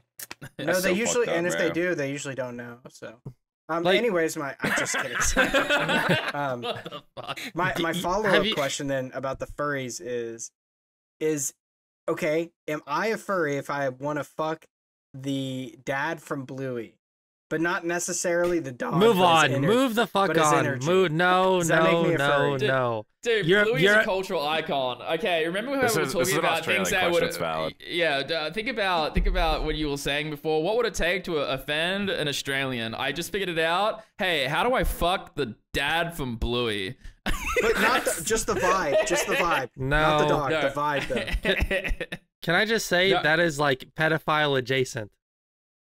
That's Dude, a kid. We're It's not a doing kid. this again. Oh wait, Buddy, it's not a cartoon. It's I a thought it was kids. like a It's a actual kids dad. cartoon. I don't watch Bluey. Okay, never I just saw a mind. tweet. Hey, we Okay, don't okay. claim We this don't guy. claim We this don't claim guy. this guy. Okay. Mine- No, we no, don't claim let me this guy. explain. Let me explain. I saw a tweet one time where it's like this girl was like, "I'm so attracted to the dad from Bluey or whatever because he has like good energy or whatever." And I was like, "Dang, does that make me a furry?" That was. You know what he sounds like? He kind of sounds like original Behe. Me? Holy. Like, Thank you. I'm just kidding. so what you're saying to me is you want to fuck original Behe, and I'm sure he would find it as a. Yeah, and I'm you know literally what? I going think to put this in the doc for later just to show you guys what blue looks like. For those who don't know, it's literally just a cartoon dog that's blue. I think. Apparently that's sexually attractive for whatever reason. But here's the Bro. thing. You know what? Do you know what the wildest? Sorry, you go. I was just gonna say, Behe right now is so misogynistic that he might prefer men. So, but you go on. I was gonna say, do you guys remember? He has a wife and kids. Yeah, he's a married man. I'm just kidding. Look, if you want to know who's gonna be a nice content creator and who's not, a surefire way is to know is if they have a wife and kids, dude. You know what? You know, Odoblock might have some controversial opinions sometimes, but he's a good family man. You know, there's good stock in that, right? You know, and then, dude, wife up, you know, or husband up. I don't give a fuck. Like, you gotta Do whatever get you stuck in. want. And then you can't be controversial, and you can say whatever you want. It's like, don't worry, I'm a family man. No, do you know what was wild? You know, going back to high school, there was these kids, like these other kids in my class, that I knew when I went to the city one day. Do you guys remember Bronies? Like the My Little Pony fandom and stuff like that. I remember running into these people at school, like thinking about like the furry stuff, right? Like thinking about, sorry, I ran into them in the city. I said, "Oh, g'day, how you going?" and stuff like that. "Oh yeah, what are you doing in the city state?" They said they were at a brony meetup, dude. I think I was too stunned to speak. I didn't actually know how to, cause like I'm like 13 at the time. I was like, I think the first question was, I was like, why? And it's just like, we just really like the show. I don't think that's true. So I've met a lot of different characters over my time, you know. I don't really get the whole furry thing. I'm sure they like to party or whatever, or it is an expensive hobby. So they have to like it. You know they're industrious. Yep. The thing is, it's like I'm pretty like I don't really care what anyone does, or you know, if they're, you know, gay, straight, furry, whatever. They just like a lot of the time, and I feel like it doesn't get said enough. It's just don't make it fucking my problem at any time, whatever your sexual proclivities or whatever else. I'm usually pretty good. Yeah, cool. You know, be whoever you want to be. But Sure. you know, I don't want to always be like, I don't But want when to all walk on these eggshells dudes with anybody, start right? looking Like, it's so just fucking annoying. hot, when all these guys are making me feel this way, Well, Like, these guys are so fucking hot on RuneScape Twitch. It started making me feel crazy. Why are they so hot, bro? Dude, legit, Like- dude. Look, some of these male fucking RuneScape players are heartthrobs, dude. You know, shout out Feb. He's a good friend of mine. That guy is a very handsome man. I've said that to him as well. Listen. He used to live at WA before he moved to the other side of the country. So I never got to meet Feb, but I could have. It would have been a good time. You got Yeah, he's a Fab, really you nice got guy. Puggin, True. fucking mogging everybody with his mustache now. True. Yeah. Bro, I don't think bro glowed up. I don't think I'm a very conventional a conventionally attractive guy, but I very often get sexualized on stream by. It's Admittedly, always men, right? It's always like people who you think, you know, are like kind of your friends in a way, but like it's always like, guys, I didn't do anything today. I promise. Aren't those the Yeah. guys that Aren't those the guys that got you in that maid outfit yesterday? Yeah, Wait a really. minute. That's Wait really a weird. Getting some second. dots now. Dude, the thing, I don't think I've ever been sexualized by a woman on Twitch. I'm just gonna say it. I'm not an attractive bloke anymore. I used Neither to be have I. pretty good looking. But I have What? been sexualized by many a man. I mean, it's Like, women don't want to be sexualized. Why would they sexualize a man? You know what I mean? Like, it's I 100% get it, and it doesn't make it okay that men sexualize men as well, because then you know it's double standards. Like, Sometimes it's weird. Sometimes it's like too much. Sometimes but, it is very much too much. well, I mean, Yeah. the thing is that the thing I think about is it's never like it's almost never funny. And even if it is Yeah. true, it doesn't there's no follow up to it, right? So it's like, how do you reply? oh man, you're just like you're just looking really hot today. And it's like a bloke that's been in your stream for like 6 months or whatever. And you're just like, thank you. Like, Yeah. Like I mean, like I'm not. She's like my partner's not my wife, but we've been together almost a decade. It's like, Wow, congratulations. I'm never gonna like, dude. There's nothing on this planet that I would trade for that. If she said streaming has to stop tomorrow because of X, Y, and Z, I'd be like, that sounds reasonable enough. See you later. I'll just be gone. There wouldn't be a goodbye. But if she said YouTube, that's where it ends.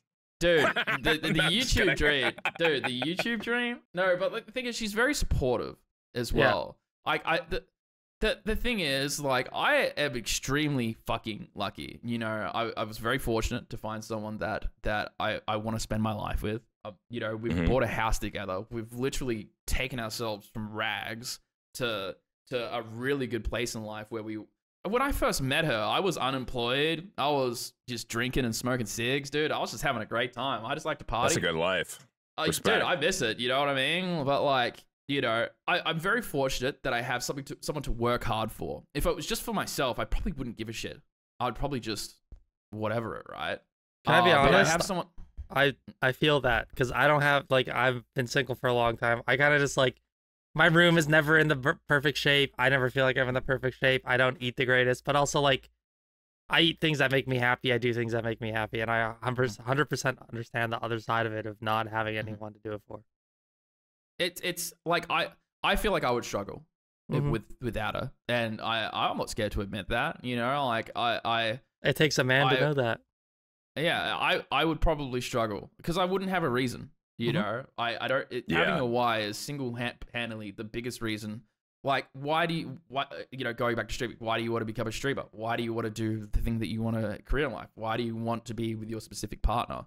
You know, like, if I've said this to her, I said if we for whatever reason broke up or something tragic happened, it's like I would always be looking for pieces of that relationship with her in somebody else. It just wouldn't, but it's never gonna feel right?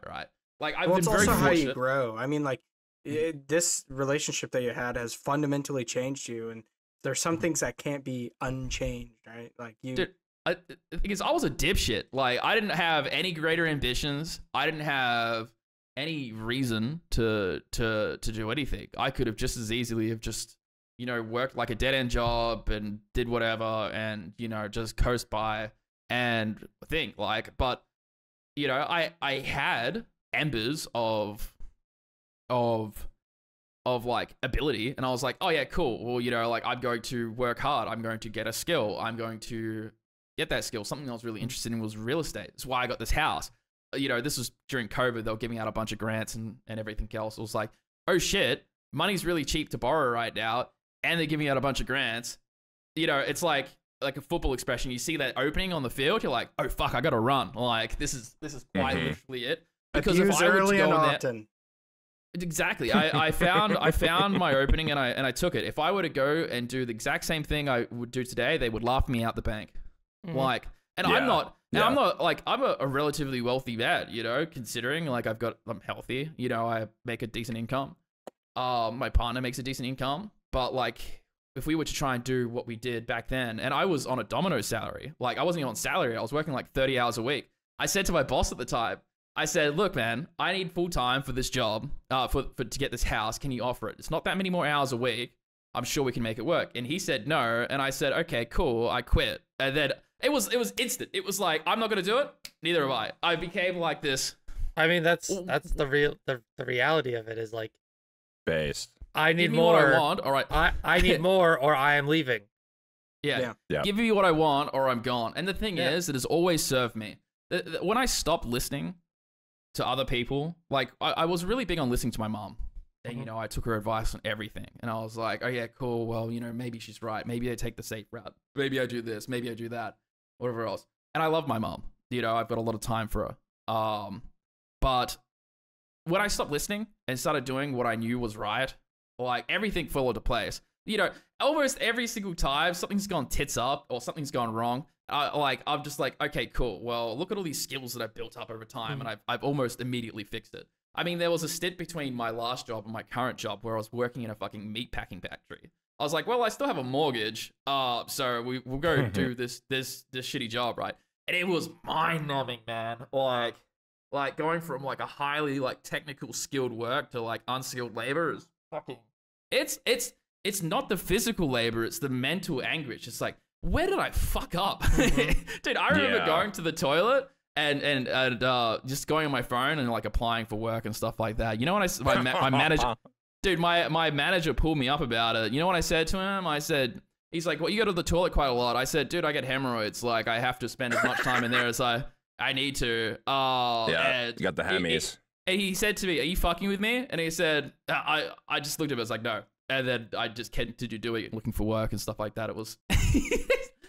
I said, are you fucking tits sick. up right now? Are you tits up fucking with me? Or, you know. Yeah. It was quite genuine. And I, you know, me being a trained salesman, you know, being like, yep, this is just the problem, man. Like, what do you want me to do? Like, I can't do anything about it. I can't untake these hemorrhoids off my body unless you want to do it. Yeah, dude. You want to check? You know, it's It's like, like, do you want? I'll Do put you out my want? pants check my right asshole now. right now. Do you want to put the? HR? Maybe Do you want to put the cream on my later. asshole? I'll let you put the Yeah, cream on my just asshole. put it- If Oh, Legit, gosh. man. Like that's the thing is like That's a good boss.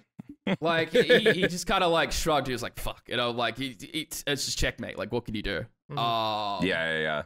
So that's how I You got gotta put them into a wall when they're doing that to you. You know, they're like low key, just like trying to bully you there. So it's like, Wait, so the Yeah, current yeah, job you have now, someone I'm using the bathroom.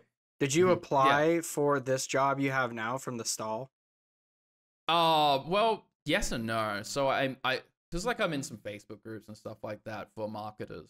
One of the groups I was in, I was talking to a guy, and then that led into another thing and whatever else. I can't actually remember which Butterfly job it would have effect. been. Like I just the thing is that like I've got a good track record. You know, I get a good result. You know, if you want something to happen, I'm fairly certain I can make it happen. If I can't, I'll be like, yeah, I'm not the fucking guy. And that means I can negotiate higher wages. That means I can work with better people and stuff like that. I've worked some really shitty fucking jobs, but you know, in doing that and in getting that experience and stuff like that, it's, you know, it's put me to this point where it's like, well, I'm pretty confident and pretty capable. You know, there's almost nothing I haven't done. The thing is what I don't really talk about a lot on stream. It's like I've probably spent north of $10 million of other people's money. Like, it's a lot. Big spender. that is cool. It's more than I've ever seen. And it's very fleeting because it's like across multiple accounts and whatever else. It's like, Wait, 10 million US or Aus dollars? Because Aus dollars are worth more. I think Or it might have been is it Oz all dollars. different currencies? It'd probably be So Oz dollars. So there'd probably be like even more. No, it'd Even be like more. 5 million USD or something like that. Yeah, I think it's the other Isn't way around. Australian I thought- dollars worth less. Oh.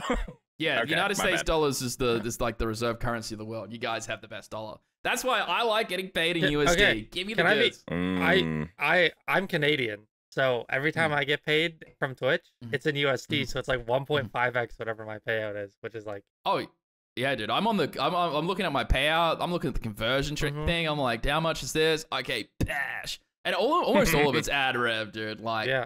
I was talking to Shep about it, and because like I've actually been building a pretty good relationship with Shep. And we've been talking about YouTube and stuff like that. I really Another like. Kansas goat, by the way. Rep Kansas. He's He's definitely from a goat. Kansas? He's always gonna Oh. be. He's always gonna be that Hawaiian man to me. But Yeah, I know. He is the Hawaiian man. like the like. Oh, I because really he's Asian. like talking. Okay, heard. No, I'm because he lived pretty in Hawaii for a couple years. Sorry. I'm pretty That's sure he's fucking guy. Indonesian. He's Filipino. Oh, Filipino. Okay, well there you go. Which are not Hawaiians, but he lives there. But yeah, I've been really talking to. We've been talking about numbers and looking at all these things and cool things that we're working on and what we're trying to do. Like something that kind of bring it back to like the creators and stuff like that. Which it's sort of like if you think about it like coworkers, right? You think about like how comfortable would you be going to another creator and being like, how much do you make on Twitch? What are you currently working on? You know, all this sort of stuff. It's very rare. And I mean, I feel like it's unfounded. It's very rare for you to have those types of conversations with people, even though you might be curious. If you came to me as an example and said, Adsy, how much are you making on YouTube? How much are you making on Twitch? you know, what are your current video plans? I would probably share all of them openly, you know, for a couple key reasons. One, I think transparency is stupidly valuable, and it sets realistic expectations and, you know, measurements for growth. So you can be like, oh, I'm not crazy. You know, these are some of the things. Like, for example, like, I don't bait subs at all. I'll tell you how many subs I've got on Twitch right now. It is not high. It's 17. I have 17 active subscribers on twitch.tv right now. So almost all of my revenue on Twitch is comes from ad rev and stuff like that. And I looked at Chef's. I'm not going to leak his numbers because it's not his thing, but it is significantly more than that. Not like a massive amount, but like it is definitely more. So like that's something that like I've been thinking about. Is like, well, is it something that I should be pushing? September's around, you know. I was looking at Wide Juicy's stream, and I know that he had a hand in that, ubaru, and how he went from is like 0 subscribers to like 200 and it was getting pretty close to 250. I think it was like 220, 226 or something like that last time I checked. And that's a lot for a small creator. Times that by. He was doing the subathon, and I was like helping him build the goals because he's doing a 24-hour subathon. And like the thing I didn't realize is because I was helping him scale the goals and trying to like make like the chunks of it worth it to people to try and incentivize. And the problem I didn't think about was that it was only 24 hours, and with like how small of a creator he is and how much support he got from everybody who watches him, like all the OGs and everybody who fucks with him and like helped him out, because that's helping him go to TwitchCon this year. Like he's getting that's gonna help him like pay for the ticket and like stay at like a nice place with a bunch of people. So like it's crazy that he got like, I think he got like 300 like 20 or 340 subs or something crazy in like 24 hours, which is like nuts for somebody who's that is really good. And it took me like like 6 or 7 like $2 grand, right? Yeah, it's like $2 or $3 per sub or something. It's like 2.5. What, like just assume $5, 2.5. Well, it's more now, I think, because it went up to $6. I don't know. Either way, I think it's $3. Either way, it's a lot of money. It's going to help him. So yeah, regardless of however much it is, the thing was like for my subathon, it took me, my end goal was 1,000 subs, and it took me like 6 days to get there. So for him to get 300 in 24 hours is crazy comparatively to that, and that just shows how much support you will like get from people when you're doing special events. And that's why I think people should be doing stuff like September's. Like for me, I don't have any specific goals, but right after this, when we're done, I'm gonna go live. I'm going live every day this September, just as a challenge to myself. I just want to go live every day, and like it doesn't matter if it's for an hour, 4 hours, 6 hours, 20 minutes, I'm gonna go live. It's just like it's just something I want to do as a personal challenge, and I think that's gonna help with growth. People are gonna see you live every day. If you go live, I think it's like 3 or 4 times in a week, the mobile algorithm will literally push you to the top if people watch you. So it's literally to your benefit to consistently stream, even if it's not for a long time, because the mobile algorithm literally just tries to put you forward if you are active. I didn't know and that. People are That's watching good. you and engaging. Yeah, that is good tech. So you'll notice like the people who are consistently streaming pop up at the top. That like consistent are, like, streaming who view similar is as you. literally the biggest advice I've ever given to anyone, because like when you go live at around the same time every day, people are that's in their mind. That's like, oh, you know who I could watch right now? Oh, I've got off work. I've just eaten dinner. What time is it? Oh, it's 7. Okay, these are the people who are normally live. Oh, look at that. Look who's live. Oh, I like to watch this guy. Oh, he's not live. Oh, he's not live. Oh, okay, well, Mason is always live at this time. Let's go check him out. Let's go watch and see what he's doing.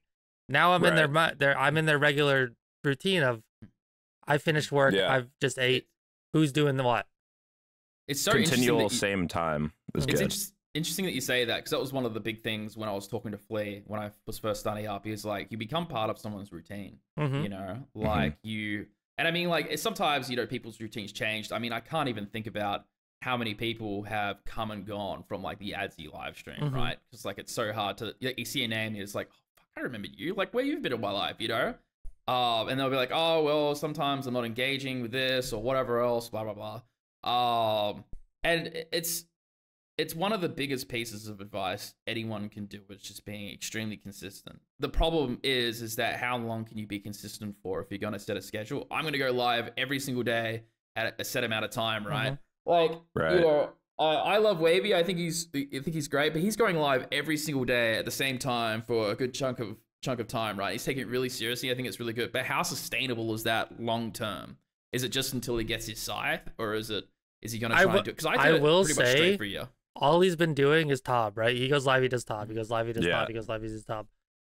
There's one thing that you ever wonder that's like, when he gets his scythe and he starts doing something else, is the hype gonna fall off for him? Like, cause you watch the same. Get better.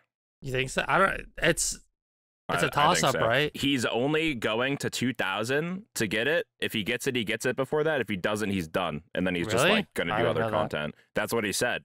That's what he's been saying. So it's like, I think because he's like leading up to like a big YouTube video where he's like, I did 2,000 Tobs and I didn't get a scythe, or like I did get a scythe finally. So it's supposed to be this big moment he's trying to make, basically. So that's why it's kind of the same thing every day. And now that he's going live at the same time every day, and like you said, with consistency, it's going to be hard. I'm sure he's getting like lots of blocks like mentally from it, but like you're pushing through. Like I think he's gonna make it through and probably end up getting it, and then it's probably gonna explode even more, because like if you have that many people average watching you, like, he says the joke like there's like hate watchers, but I think there's more people who are there to like love watch him. They're trying to like actually root for the person. They want to see you do well. People who are hate watchers are not watching like people who are lower on the scale and being like, I hate this guy, I'm gonna watch him every day. Like, that is not like, you know what I mean? You're not watching. You're like bigger type of thing. Like, that's when you get like the actual communities that are like die on your hardcore today. Yeah, you know what I mean? Like, they're hardcore. On you. Listen, they're waiting. I'm not a Wavy hate watcher. I just won't Tob with that guy because I hate how he Tobs. Is it? I haven't done a Tob with him because ping. 200 defense maidens, 200 defense Zarpus. He doesn't melee Zarp. Like, nah, I'm out. I did one Tob. I did one Tob. Nobody made. No one spec'd. No one met mauled. No one Rallost. He doubles ECBs, and I'm sitting there like, guys, what the fuck? There's like, I can understand trying to greed the DPS, but there's some etiquette here on how like killing the bosses work. So there's you're a saying certain he's structure in which the raid goes. Yeah. It's like, we're gonna get to vintage and we're gonna take their layouts and everything else. If you have the right gear and all the ideas, I mean, like, yeah, I get what you're saying, right? It's like I'm not saying that you need to come in and max. I'm just, hey guys, lower the defense of the bosses that need to be lowered. Like, get your Warhammer. If you do not have a Warhammer, go get a Warhammer. It'll take you a little while. There's just like there's just small etiquette of like lower Zarpus, lower Maiden. Make sure you're coming in and you know your role. Like that is all I'm asking. Yeah. Juicy was just telling me the other day that he had MVP, but he still lost to a guy and he got Scythe ran from him for the second time. And that just proves that MVP doesn't mean anything in Tob. So stop sweating it and just have fun. You just have to be lucky. That's literally it. Legit. I've gotten a Scythe stolen from me in MVP in 2019. And you know what? That guy got permanently banned. And I made fun of him on Twitter. I haven't clicked that thing and looked at the MVP thing probably since like 2020. I don't give a fuck who got MVP. It'll never be me. It'll never be me because I'm freezing all the crabs. I like maging. It's fun to me. I'm not hitting the bosses where I'm gonna rack up MVP points. I'm freezing shit. I'm a fucking melee man. No, look, I like my very simple fucking roll. I hit the fucking boss. It is beast. And I do it excellently. I love the mage roll. Mage roll is so cool to me, and they made it even easier with this stupid 3-tick staff. But like, I could reset Maiden 1,000 times. That boss is so fun to me. Yeah, I mean, like, it's a good raid, and you're right, right? Like, if you're not top, if you're not first, you're last. Yeah, and it doesn't fucking matter. Like, that's what I try to like when one of like the Iron Home is like, oh, I'm always bottom fragging and whatever else. It's like, dude, don't die. It doesn't matter. You'll get the job. Like, there are hardcores that go with their D-skim for one raid for fun, and they fucking walk out with a Vernic. It doesn't matter. That's true. That's true. Like, you can't do that at Chambers because there's someone with a Shadow and a Scythe and a T-Bow that's gonna fucking stomp you. Yeah, so it's different there. It's just 1/3 of the points of what you should be getting. And you can't do it at Toa because it's the same problem. It's like high DPS means higher likelihood that you're going to get the drop. I sniped a Shadow from a UIM 2 months ago. It's also there is also the luck factor. Sometimes you go do TOA, you die 3 times. When I got my Shadow, on my Iron, Free for all world. Died twice. I walked in the room. Yeah, I was like, crazy. oh, there's a purple. Who is it for? Oh, it's mine. All right, well, whatever. I'll take my fang and get out of here. It was a shadow. I was ecstatic. I've never freaked out at a drop before, and I said, "Let's fucking go." He said, "Let's fucking go." Like, dude, It's- Did that shit. I'm a big fucking overreactor, dude. I'm just like, that's fucking yes, dude. Dude, you got. We need more clip farming in the fucking RuneScape community. Please start fucking clip farming, bro. The thing is, I'm fucking genuine. Do you know what I got my rune scimitar, my hardcore Iron Man really early. Do you know when I got it? On a fucking work meeting. So I was just chipping away at it, just like having a bit of a fucking thing. And I got the fucking rune scimitar drop after, I think it was like 220 KC or something stupid like that, right? Like almost double rate, triple rate, whatever the fuck it is. Yeah. And I had to stop myself and go, yes. Yeah. I figured you were just in the meeting muted going, like you're just freaking out. Yeah. Dude, I've also done that at Araxor with Araxide fangs. I think I've done that twice because I'll do Araxor because we have a 30-minute meeting at the start, and I'll just go do some Araxor while they're just yapping or doing whatever the fuck they're talking about, right? And it's like, oh yeah, cool. I'll just go do Araxor, and then I've pulled a fang twice. So that's just like 80 mil beans, boom, dusted, and I just have to just kind of like contain my excitement, even though I'm just extremely fucking giddy. I'm just like. You love to see it, bro. Another streaming moment that kind of like we wanted to know about is have you ever shit your pants? No, I have not. Shit my pants. We do not claim him, not we. He wants to know. I'm genuinely kind of curious though. Like, was there any close calls? Sorry, dude, I don't think so. I mean, like, you know, I think I've definitely shown a plumber's crack by accident. I did that. Actually, no, I know that for a fact. That's a classic. What is a plumber's Been crack? there. That's When your pants fall down. Yeah, like when your pants are down a little bit, out. you bend over a little bit, you can see the crack. Dude, I did that in front of Plumber's Audrey Shifter. She was giggling at it, dude. I was like, oh fuck, oh that's embarrassing. And then I just went about and grabbed whatever I was doing. I think I was going for a piss or something. I mean, the thing is, like, it happens. You laugh about it, you move on. There are so many people that will dwell. RuneScape is the biggest dwelling on something thing for. Oh my god. Yeah, people if you push through it, like it doesn't matter. Yeah. You know what I mean? People on RuneScape like, no matter fucking forget. Dude, we started Mason on something. Expound, brother. The people thing is, on no matter RuneScape what don't you forget. do, Sorry. If you overreact to something, a good example is that recent like couple on the like the Kistron or whatever else that got in trouble because it's the big CEO and he was having a affair like the thing of HR. Dude, if they would have just played it cool, you know, whatever else, it wouldn't have been a big moment, but it got big on Twitter because they were a bit standoffish and a little bit awkward. Blew out of They're like, hey, wait a minute, who is that guy? I do not Let me look condone into that cheating. guy right Cheating there. is very bad, but if they didn't react the way they reacted, they probably would have gotten away with it. Because it's like, who gives a fuck, right? Like, just some dudes on the kiss cam the game that nobody's watching, or you know, watching not for the kiss cam or whatever. Yeah, and when I'm living in somebody's attic, as long as I'm not so loud, like I'll never know. You know? Jesus. How many attics have you lived in? 30. Dude, I used to own a business where I would install attic spaces for people. I was the marketing man and the salesperson. Okay. We don't have attics and things, so we're just putting like wooden boards on like the. Can you give me all the schematics? Well, it was She like wants to get into their attic. No.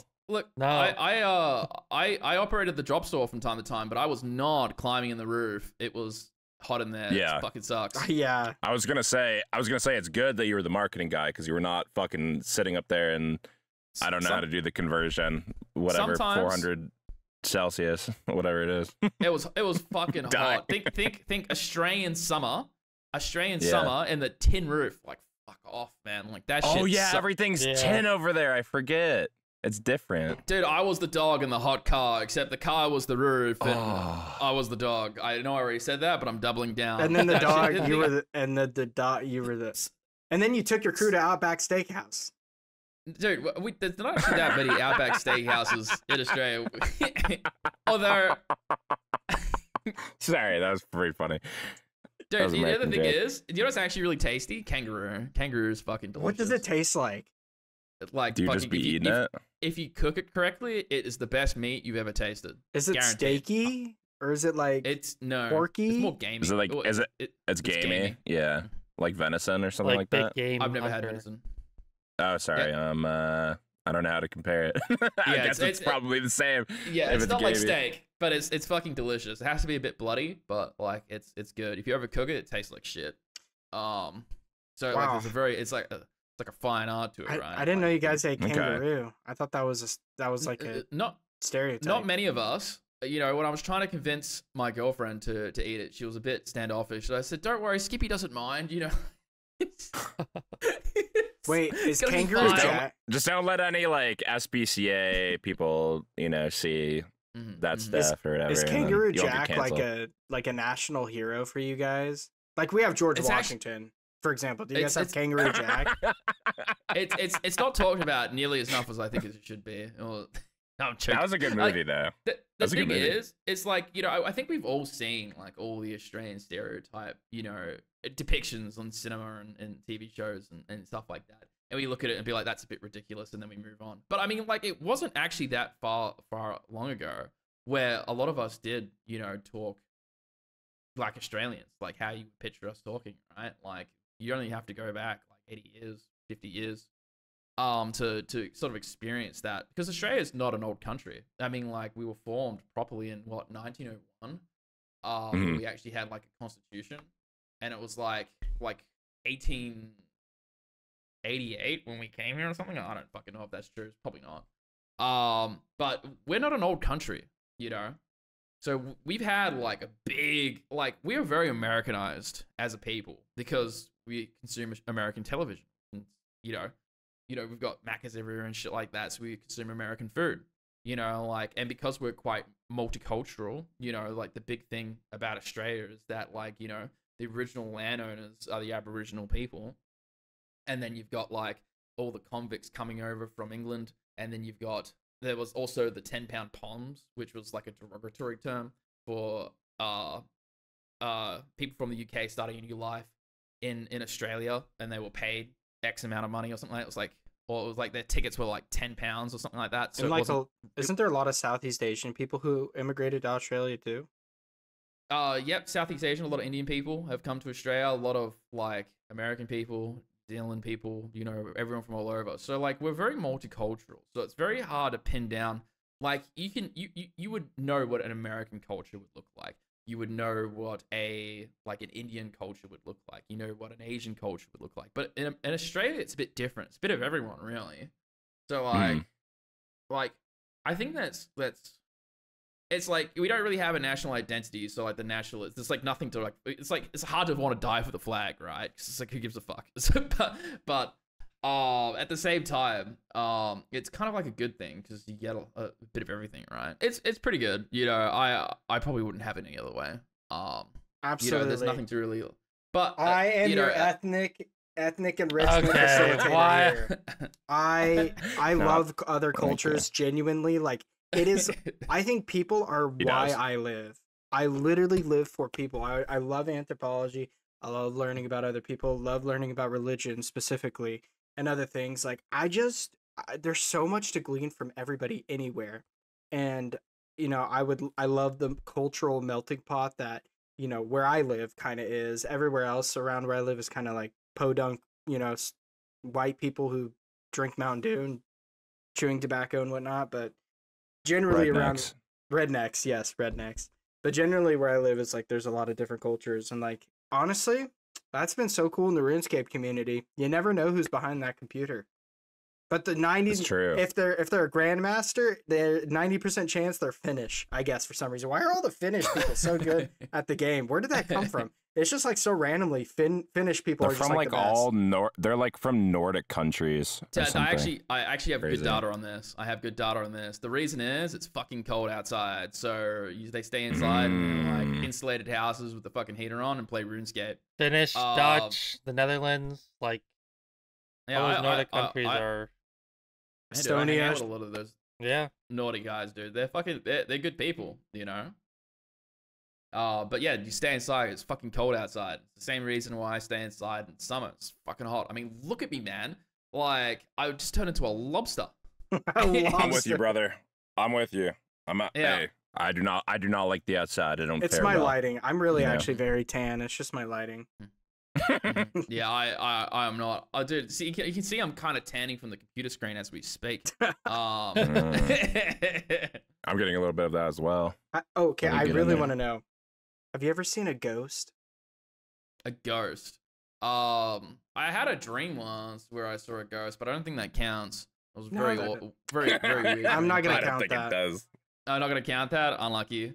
I mean, like, it's very hard to like be like, oh well, I think ghosts are real. It's like you gotta look at facts and whatever else and be like, Thank okay. you, bro.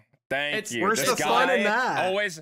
This guy asks everybody, "Hey, do you believe in ghosts?" And when they don't, he's like, "Oh, come on, They're calm fun. down a little bit." Guys, I just have a question. Is that our gimmick? Is that our one? think to Is that our ask you if ghosts are podcast real. bit? No, that's Okay. Beandip's thing. Okay. That's all Beandip cares about. Asking feel at least like- one time is if ghosts exist with every person. I feel like we That's all don't the have Beandip like a hey, every time we have someone on the show, we always ask them this like, are you cut or un-" you know, like are you cut or you No, cut? uncut? we're not You know? doing that. We're not doing that. That's too No, much. I don't. I That's mean, too I don't want to much. steal someone else's bit, but like we don't have like a thing. Guys, there's someone at my I- front door. we- I have to be right We back. could- Okay, bye. Okay. Get off the Mason. cut. Just Good keep luck. talking. Damn, I was hoping for a crazy Australian ghost story. Oh, well, next time, just lie to appease him. Oh yeah, Next- yeah. yeah. My great nan came in and said, "You bloody cunt, sort your fucking life out." And And that then was she my faded ghost story. away. And then she faded away. That's all I got. No, she made sure to throw a slipper at me first, like you fucking dickhead, bang, and then that was it. See, in America, Dude, we that's a call pretty good that ghost story. la chancla. That's what we call it. La chancla? Is that Yeah, is la that chancla. Spanish? Yeah. You know, it Yeah, doesn't no, make I it doesn't make any sense why people in America don't learn Spanish. We're right next to Mexico, like we should, Mhm. in my opinion. It's Dude, we should like- learn how to speak Canadian too. I think Canadians speak. Canadians speak. And chat. We were, You gotta speak Toronto mans if you live right next to Toronto, you know? See, I was going for That's why I'm XQC well-versed. there. You went for Toronto. I went for XQC. Montreal. Yeah, you're Yeah. going for the Quebecois. I get it. See, I feel like I put out a tweet that I feel like didn't get enough traction it deserved, and the tweet was, I feel like the American border problems and stuff like that are currently occurring is there's a very easy fix to it, okay? And here's my take. See, everyone's got the problem with the southern border between Mexico and the United States, right? They're like, well, we don't want the fucking Mexicans coming in and whatever else to thing. They're going to steal our jobs or whatever else. What if Mexico becomes the 51st state of America? They remove the border and they can just pass freely. There's two major benefits for this, right? You're spending way less on border control and all the things that come with that, and more Latinas. I Consider. mean, This is not a Prison Joe podcast, but if it was, man, would he be drooling at the fucking bottom of Yeah. his desk? Yeah. Dude, legit. If I ever come to a TwitchCon or wherever else where I get to meet him, that's going to be the question I pose to him. I think he'll be very on board. well, he does have Yeah. he's actually politically trained. That's his education and his background. So you might ask him that. Or was it criminal well, side justice? I don't know. The thing is, I'm an idiot, so I'm not going to be able to interpret that. I'm just going to start spouting nonsense about American politics and be like, you know what? If you fucking just got rid of your fucking border and all this thing, and he's like, are you going to point a gun at me like Zandy, dude? Like, Dude, Prison Dude. Joe's the- You should ask him. You should ask him if he loves Bernie Sanders. Then he'll probably shoot you in the head immediately. or, That'll be what happened. See, the thing is, I don't really like. It's the thing about American politics, and again, I'm not going to go too deep into it. It's just like it's what I was saying before. It's like because it's optional. You just attract like the most like diehard like people from the political spectrum, from like the left and the right, and it's very vocal. So it seems like. The thing is, it's like, it seems insane from the other side of the world, but the thing is, like, America's such a big powerhouse and political and, global influence. Is that Yeah. you just, we it just own the bec- finish you know, line. in a lot of cases, American politics are more popular in Australia than Australian politics. It's very boring over here. It's like, well, the other guy's a cunt. It's like, no, the other guy's a cunt, and that's basically it. Yeah. But yeah, it's because you guys don't have to vote that I feel like a lot of it comes out, because the people that do have the impact. I mean, like maybe electoral college hootenanny doesn't actually really fucking matter. Hootenanny. Or maybe it does. Did you say, what is that? That's Bro, just how have like, you never heard that? How have you never Hootenanny? heard that? You never. that's- this guy that's very was telling American. me about live in- SpongeBob, and he's never heard of Hootenanny. You live in Kansas. How have you never heard of Hootenanny? We have one of the most Is that right? educated counties in the United States. So and you don't know what off. fucking You hootenanny definitely- is, dude. This, we don't- this guy needs to fucking grow up in a different area, bro. We gotta reroll his life. This fucking guy. okay, my bad. Dude, yes. I bet Okay, you guys wait, I don't have know a what question. a bordello is. If I look up Hootenanny and it was invented in Kansas, you need to eat a brick live I on will. stream. I promise it you, I will. So, here's my question. I actually have a question for you guys, because as an Australian man that would benefit from being an American. I mean, you'd probably have some opinions on it as well, Mason, even though you're Canadian. Wait, are you living in the United States at the moment? No, you're in Canada. I used to. maybe, Long live maybe we Canada. can learn a little bit of something. So if you had the top 3 states that you would want to live in out of all 50, which ones would it be and why? Because if I want to one day move to America, I need to know where to go. Yes, exactly. Colorado. Okay. The problem is everywhere you'd want to live, the price to live there is up here. Okay. It's really expensive now. It's really fucking All really nice expensive to places. live anywhere. So anywhere that is on the coast, you're fucked. I don't want to live on the coast. Sorry, do that. Yeah. I'm 10 minutes from the beach. Colorado is the most Valid. expensive place to live that isn't on the coast. Very beautiful though. Same with Montana, very beautiful. But I think to pick, it would probably be like Texas, I think, is a very good place to live. Either Tennessee, Kansas, like those areas are also good to live, or like Tennessee's pretty good. the East Coast. What are the one of the East Coast states at the bottom, like maybe like Don't go to Maryland, Florida. like Don't- Maryland, don't no, go to not Florida, Florida. but like Maryland or like North Carolina. If maybe. you, go, North Ca- if you yeah. go to Florida, it's exactly like Australia, but it's just Yeah. worse, probably. yeah, and So a I lot wouldn't go more, there. and so many old cunts. You know what I'm saying? You probably get that. Yeah, you'll see an 80-year-old man butt-ass naked tanning himself down the street off bath salts. I've trying to heard eat your arm. one of the sayings for Florida, or one of the naming conventions, is that it's Just- God's waiting room. Because it's a retirement state. oh, look of up both Florida of you. man and your birthday. There's Yeah, always a I'll tell you, news article. I'll tell Florida you. man is a legend in America. It's almost a tradition. Yeah. Yeah. Yeah, don't go to Florida. So your top 3 Fuck. are Idaho. That's so grim. Idaho for sure.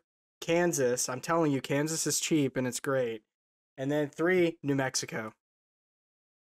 So here's my priorities as well. Maybe it will help shift Mhm. maybe it will shift the goalpost. Is that I need to have good internet, because if I have like Colorado. what would you guys call it? Like hick internet, I would not enjoy that. I would not. We be call very that happy. dial up. Yeah, I Yeah. don't want dial up. You know what I said to the guy that built my house? I said, look, man, I don't care what the house fucking looks like, as long as it builds equity, which means it just Mhm. grows in value, and it has good internet. Yeah. The cunt can be made out of 10. Like, I don't give a fuck. Like, I got a good deal, okay? And like, I show my internet to like a lot of the other Australian homies and stuff like that. They're like, what the fuck? Are you on the moon, cunt? Like, what? Dude, I hear the internet in Australia is a fucking racket, bro. Like, I hear it is the worst thing ever. So there's actually a reason for it. So the problem with Australia is there's not that many of us, and it's really fucking big. So how do you convince a company to invest in a country where they're almost always going to lose money? It's like, hey, like Verizon, right? How would you like to invest multi-billions of dollars into a new market where you're not going to get a return on your investment? And they would say, no. Like, who would ever fucking want to do that? So our internet is actually, it's been like country subsidized twice. So the original internet, which was the dial-up, was just based on the existing copper wires and stuff like that from like telephone lines and stuff like that. So it's like that what got us all the way up to what we call ADSL2. I don't know if you guys call it the same thing, but it's basically just copper internet. And then we did the National Broadband Network, which is still being rolled out today, which is currently what I'm on, which is like fiber to the premise. Excuse me. Just Good that push. petty Mac, you know what I'm saying? Nah. Dude, it came out, dude. It's like what comes up, no, what goes down must come up. But then the government decided to put their dick in it. They kind of fucked it a little bit, so they wanted to use some existing copper wire and whatever else. And then they unfucked it, and it's just been this giant fucking thing because run by the government, which is it's always they're always gonna cock it up. Yeah, I mean, like the thing is, it's like if the government has the thing, and then they're just gonna take some investment advice by some fucking like no name, you know, dickhead that's like, well, I've got a personal investment in copper. For example, it was the Malcolm Turnbull government when this was sort of I've heard that name happening, and he's a Liberal Prime Minister, which is the right wing party of Australia, so he's a Liberal that you might like. But he had a personal investment into copper, so he fucked the rest of the country by forcing us to use more copper wire for this new national broadband network. So it was fucked, and then the Labor came in and they fixed it. And, you know, then I got that internet because I was like, I'm not getting fucking scammed, okay? And like this infrastructure is not getting ripped up for 25 fucking years. Yeah, so I made sure that I got the good one. And I think they're upping the speeds and stuff like that because they can handle like 10x what they're currently capped to. So it only gets better. What's your current up and down now? Live review. Guys, everybody check their speed test right now. Yeah. Oh my god, this could be our thing. Leave it in the comments what your speed is right now and your IP address. Don't leave that. This is our thing. We can ask people their internet. Yeah, well, mine is that could be mine good. is 900 Mbps down, and up it's 44.4. What the? Okay, I the pay upload $100 a month for internet. I only get 200 down. The up is a little so low. Good, huh? Kansas is so good, huh? You're a loser. Sorry. The upload compared to the download is a little low, but almost 1,000. And like obviously you're doing things right now, so it's gonna be, you know, slightly throttled, but like that is very good. There are a lot of places in America and Canada that don't get that. So yeah, see, that's forward thinking, forward planning. Yeah. See, the thing is that like I think I've always kind of like the thing about streaming. So bad. What to the Kansas 200 down? Dude, what? I thought I had good internet. I was like 250 down. I'm high class. Dude, just for the record, you just lost an Australian in the internet wars, which is, you know, fucked. Mind you, I'm like the king of the Australians when it comes to good internet because I'm the only cunt that apparently forward thought about it, or had the means to. So I planned this. It was very important to me that I had good internet because the thing is that I think at the time I've always kind of wanted to be a content creator, right? And the reason I know that is this microphone right here. See, I used to stream beforehand, like back in 2017 or 2016 or something like that, back when I lived at my parents' house, and I used to stream League of Legends. There's some clips on my channel of that. I think there's like 3 or whatever, right? And it's just me being young, right? And the biggest problem I had, and if you've lived at home and stuff like that, like, and you've tried to be a streamer and stuff like that, it's fucking miserable. Because when you stream, it's like, it's nighttime and you don't want to be quiet because you can't be like, okay, guys, we're going to do something really cool right now. And all this thing, it's like an just ASMR stream. Yeah, legit. And my stepdad was not a very big man on boundaries. So he would just open the door, go, bang, shut the fuck up, and then leave. That's sick. And he might have his cock out, so that's not good either. That's not sick. Not respect to that. No, he's not being weird about it. He's just literally got out of bed naked, and then he's just come to tell me to shut the fuck up.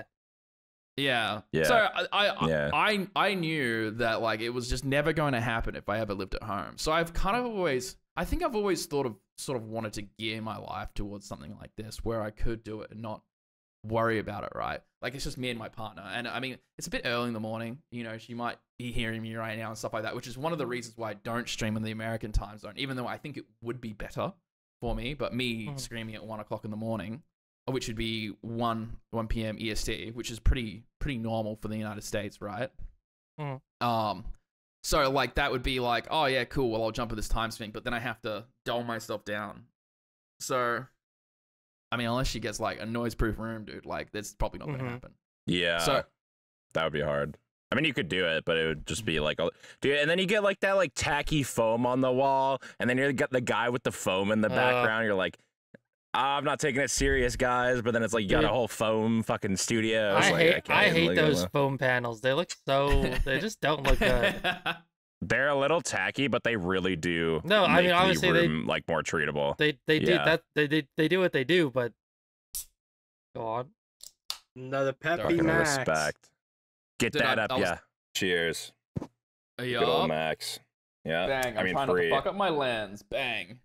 U.S. version. What the fuck? This guy's got water. Well, Yuck! I'm very cash poor right now, so I'm poverty maxing. Yeah. We'll send you a carton of Pepsi Max, and your life will change forever. Thanks, bro. I've been spending a lot of money. Legit say, fuck it. I've been spending too much. I bought the new camera, and the whole setup and thing. We got a new light as well. Hold on, wait, give me a second. Oh, Red Room? Oh. Is he trying to fuck us right now? Is he trying to? Wait a minute. Okay, there we go. We got Are a you little bit of ambience. We got the nice I'm like digging that white now. light, and we got the red light. You see that? Now you're giving me ASMR streamer a little bit. Now I'm getting the somber, you know. We got the Adsy Osrs Talking all now. sensual. Talking all sensual on the mic, like shit. Oh, Get the glasses now he's on. T-Papa, Got bro. Funky hours going. holy shit! You look like T-Papa. Dude, Bro, you funny need to- enough, Those Wait, glasses are T-Papa centric. the thing is, me and T-Papa share a name. That's the thing. Like, I'm basically Australian T-Papa. Your both name is Tyler? Wait, your Tyrell as name's- well. I didn't know it is that. Tyrell. Well, now you do. I don't hide it, but I also don't, like, brag about it. Promote Yeah. it. Yeah. You don't want. This is my name, guys. You don't Yeah. like. I like to be known as Mason. You don't want to be. You want to be known as Adsy. You don't want to be known as. Well, Tyler. the thing is that, Yeah. like, there's the thing I think about when it comes to Adsy is me, but it's also an exaggeration of myself. Do you know what I mean? So Adsy is a character, Okay. more than anything. But like, you know, like how I'm speaking now versus how I would speak on stream is totally different, right? And the thing is, it's kind of like is that I kind of want to be an entertaining streamer, entertainment streamer, because as soon as I start talking like myself and I just like start explaining things, oh yeah, I'm doing this because of this and it's really good and rah rah rah rah. Then I just become like one of the nerds. Not ideal. I don't want to be one of the nerds because I don't want to be like, That's oh, fair. well, what are you gonna do day one of this boss? Like, I don't fucking know, man. Like, I ain't running numbers. I just know what's good. I'm gonna go Use my fucking brain. hit the boss. That's all I give Mhm. give a fuck about. Yeah. Legit. So the thing is, it's like I can, like, I don't know if it's like weird or unhumble or whatever else to say. I'm relatively good at the video game, but I also don't want to be the guy that's explaining it to everyone because I don't really fucking know. Yeah, I'm just no. using Yeah. my best guess. Based You don't on need faux previous chatters, experience. bro. You don't need guys coming in asking wiki questions. Let me tell you that, okay? Honestly, you're have you much heard? better off for it. What is this Have you boss heard- weak to? Look at the wiki. I don't know. Have you heard of Google.com? It's really Yeah. good. And if it's not there, then you can go watch ads on the No Monkey stream or something like that. It and is- try it to is go Go wild. fucking You know ask what's no crazy? monkey, bro. People in RuneScape clan chats will literally type like, "Hey guys, what weapon should I use at 50 attack?" And you're like, "Look at the skill Google guide. it. Google it." Yeah. No one here wants to answer. If Type you... type exactly what you typed in my chat into a search engine. I swear you'll Like, find better results. It's actually Like, based please. on your IP address. Please type in your IP address now Oh. into the. Dude, you'll get IP Jesus in game fucking leaking you with a right click. It's not looking good. I already know my Scary. IP. Why is he typing it out? Why do you gotta say it? Like, I already know it. It's not even a big deal. I was gonna say, Adsy, I think it's like crazy how quickly you improved from your Infernal Cape to getting GM. Like I feel like it took some people long, like people especially who've been max combats and doing raids. They do that for a couple years before even attempting Inferno, and then you went from Inferno to GM so quickly. So I was in my first Inferno Cape. I was actually having a panic attack, like at Triple Jazz, like Really? genuine. Yeah, no, Crazy. genuine. So I'm prone to Wow. panic attacks. Like I have anxiety attacks. I don't really talk about it all that much, but like I have had them before and stuff like that. And you know, I knew think, and I don't like. It's not like I'm like depressed or anything like that. It's not like I'm just like think. It's just something that I have them occurs too. sometimes, and I'm like, oh, I know what this is. It's fucked, but I'll like go through it. So one of the techniques that I actually use to combat panic attacks is I grab an ice cube from the fridge and I squeeze the palm because it's very grounding. because it burns, right? And you know, when you can focus on the pain rather than like what's actually happening, it's real versus imaginary. Kind of changes. Interesting. The mood. I learned that from somewhere. I can't tell you what, but it's a little anxiety trick that I learned. But yeah, I was having a panic attack. It could have been that I had a lot of viewers and stuff like that, and it could have been that like it's a really stressful experience and thing. But yeah, I was not good at the video game. You know, when I started streaming and when I was kind of picked up and then told, hey, you know, try and push for this, try and push for that. You know, like you're always trying to, you know, try and make it entertaining stream, especially early on, right? It's like, oh, what do people actually want to see? You know, I'm just gonna go live and figure it out, and then people will kind of guide you in the right direction. So I go back a year ago, I couldn't even raid. Like the people that taught me don't teach people anymore because I was terrible at it. You know, like I could not listen to instructions and execute them effectively. It takes me a little while to get it because I'm not that smart, right? Like it's just like you know, I didn't have that muscle memory, that repetition. Now I get new content. I'm like, oh, I get it pretty quickly. But I didn't actually have that because I've only really been playing for like 2 years or something like that. I've been streaming for about a year and a half. So I was actually really lucky. I was found by some really good PBMers in the Oz space. And they took me under their wing and they taught me some more stuff, right? Like, so I had a base knowledge. I basically get called a couple of times and then I was like, oh, well, maybe I am a classic. And then and then once you accept that you are, then you get better. Yeah, I mean, like it takes like a certain level of like, you just gotta be able to accept that you're gonna suck, right? Which like a lot of people don't want to do. They're like, well, I'm gonna suck and nobody's gonna like me and all this sort of stuff. It's like realistically, if you're just not a cunt, just like you know, like if you come in and say, hey, I really want to learn how to do Chambers of Xeric, but I've never done it before. And I just want someone to kind of like guide me through it softly and it'd be like, okay, yeah, that's a pretty reasonable enough request. Yeah, come along for like a 5-man, and then they'll stick you in the middle, run left, run right. And it's like generally, if you can follow that instruction, you're typically poised to learn a little bit more. How many times have you gone into a Chambers of Xeric and when someone says go left and go right and some cunt's off in fucking Narnia, you think to yourself, fuck, man, like just follow the instructions and we'll get there. Isn't it so crazy that you'll do chambers with someone? You're like, you're gonna see this head. It's gonna go this way. Run to the other side. You're gonna see this. You're running to the other side. And people are just like, they're going early. They're running too far. They're not paying it. Like it's just panic. It's like running no, across the map. Just follow. It is not. Like, It is 2 tiles you click on. Like people I don't know. It is so crazy. And dude, all of a sudden the head's in the middle. But I've played this game for fucking so many years, Beandip, and if I see your UIM come into any of my raids, I'm kicking your ass. Base. Dude, respect, I would honestly. too. I would too. Yeah. I recently coached Sanchovies on his Infernal Cape, but that guy sat in that guy sat in Triple Jads and the Zuck Simulator for so long. There was nothing for me to really say. It was just kind of keep him in check, like, hey. You know, the healers are coming up. Get ready to blow pipe. Heart prayer on. Get ready. You're just gonna, you know. But like, other than that, like, I'm sitting there like, I mean, you don't need me here. Herp was watching and his whole chat was saying like, shit, coach. I'm like, what the fuck am I supposed to? How am I supposed to coach him? He's not doing a Jad skip. He's not doing an army skip. He's not doing a healer skip. He's not doing anything that's trying to go. He's just trying to get the cape. Like, follow the shield and hit the boss. It's not. I just think Herb has very sensible chatters, so maybe they're, you know. The thing is, I think because there's so much going on, you spend so much time getting there, just having someone that can go, oh, yeah, this is what you got to think about next. You already know what you need to do. Here's what's coming up next. You can do it, right? It's like also reminding them, hey, by the way, healers are spawned. Safe spots don't matter It's anymore. just, it's an anxiety check, really, because that's all it is. The gap between getting... you know, not having your first Inferno Cape to getting your first Inferno Cape, and the gap between getting, you know, Inferno Cape to becoming GM, the gap's actually not as wide. So, like, if you can get an Inferno Cape, you have some pretty good fundamentals already, right? Like, you know, they may not be the best, they may not be the most clean, but you can follow a string of instructions to the letter. There's something that's already solved. You know, you don't have to reinvent the wheel, right? You know, I don't know if you saw the new No Monkey video with the fucking wand and Justin and stuff like that. The mage, no pillar Inferno. That's criminal. If you want your first Inferno Cape, go do that. It's so fucking illegal. But the thing is, it's like if you do it properly, the fundamentals are there, and then if you learn how to do all the raids, right? Like I've done nearly 1,000 towers. Like yeah, I actually really enjoy the raid. I did enough chambers to get the times and stuff like that. And realistically, GM as a whole is just a checklist, right? And the way you get through that checklist, because the thing is, it's 610 combat achievements right now. GM, by the way.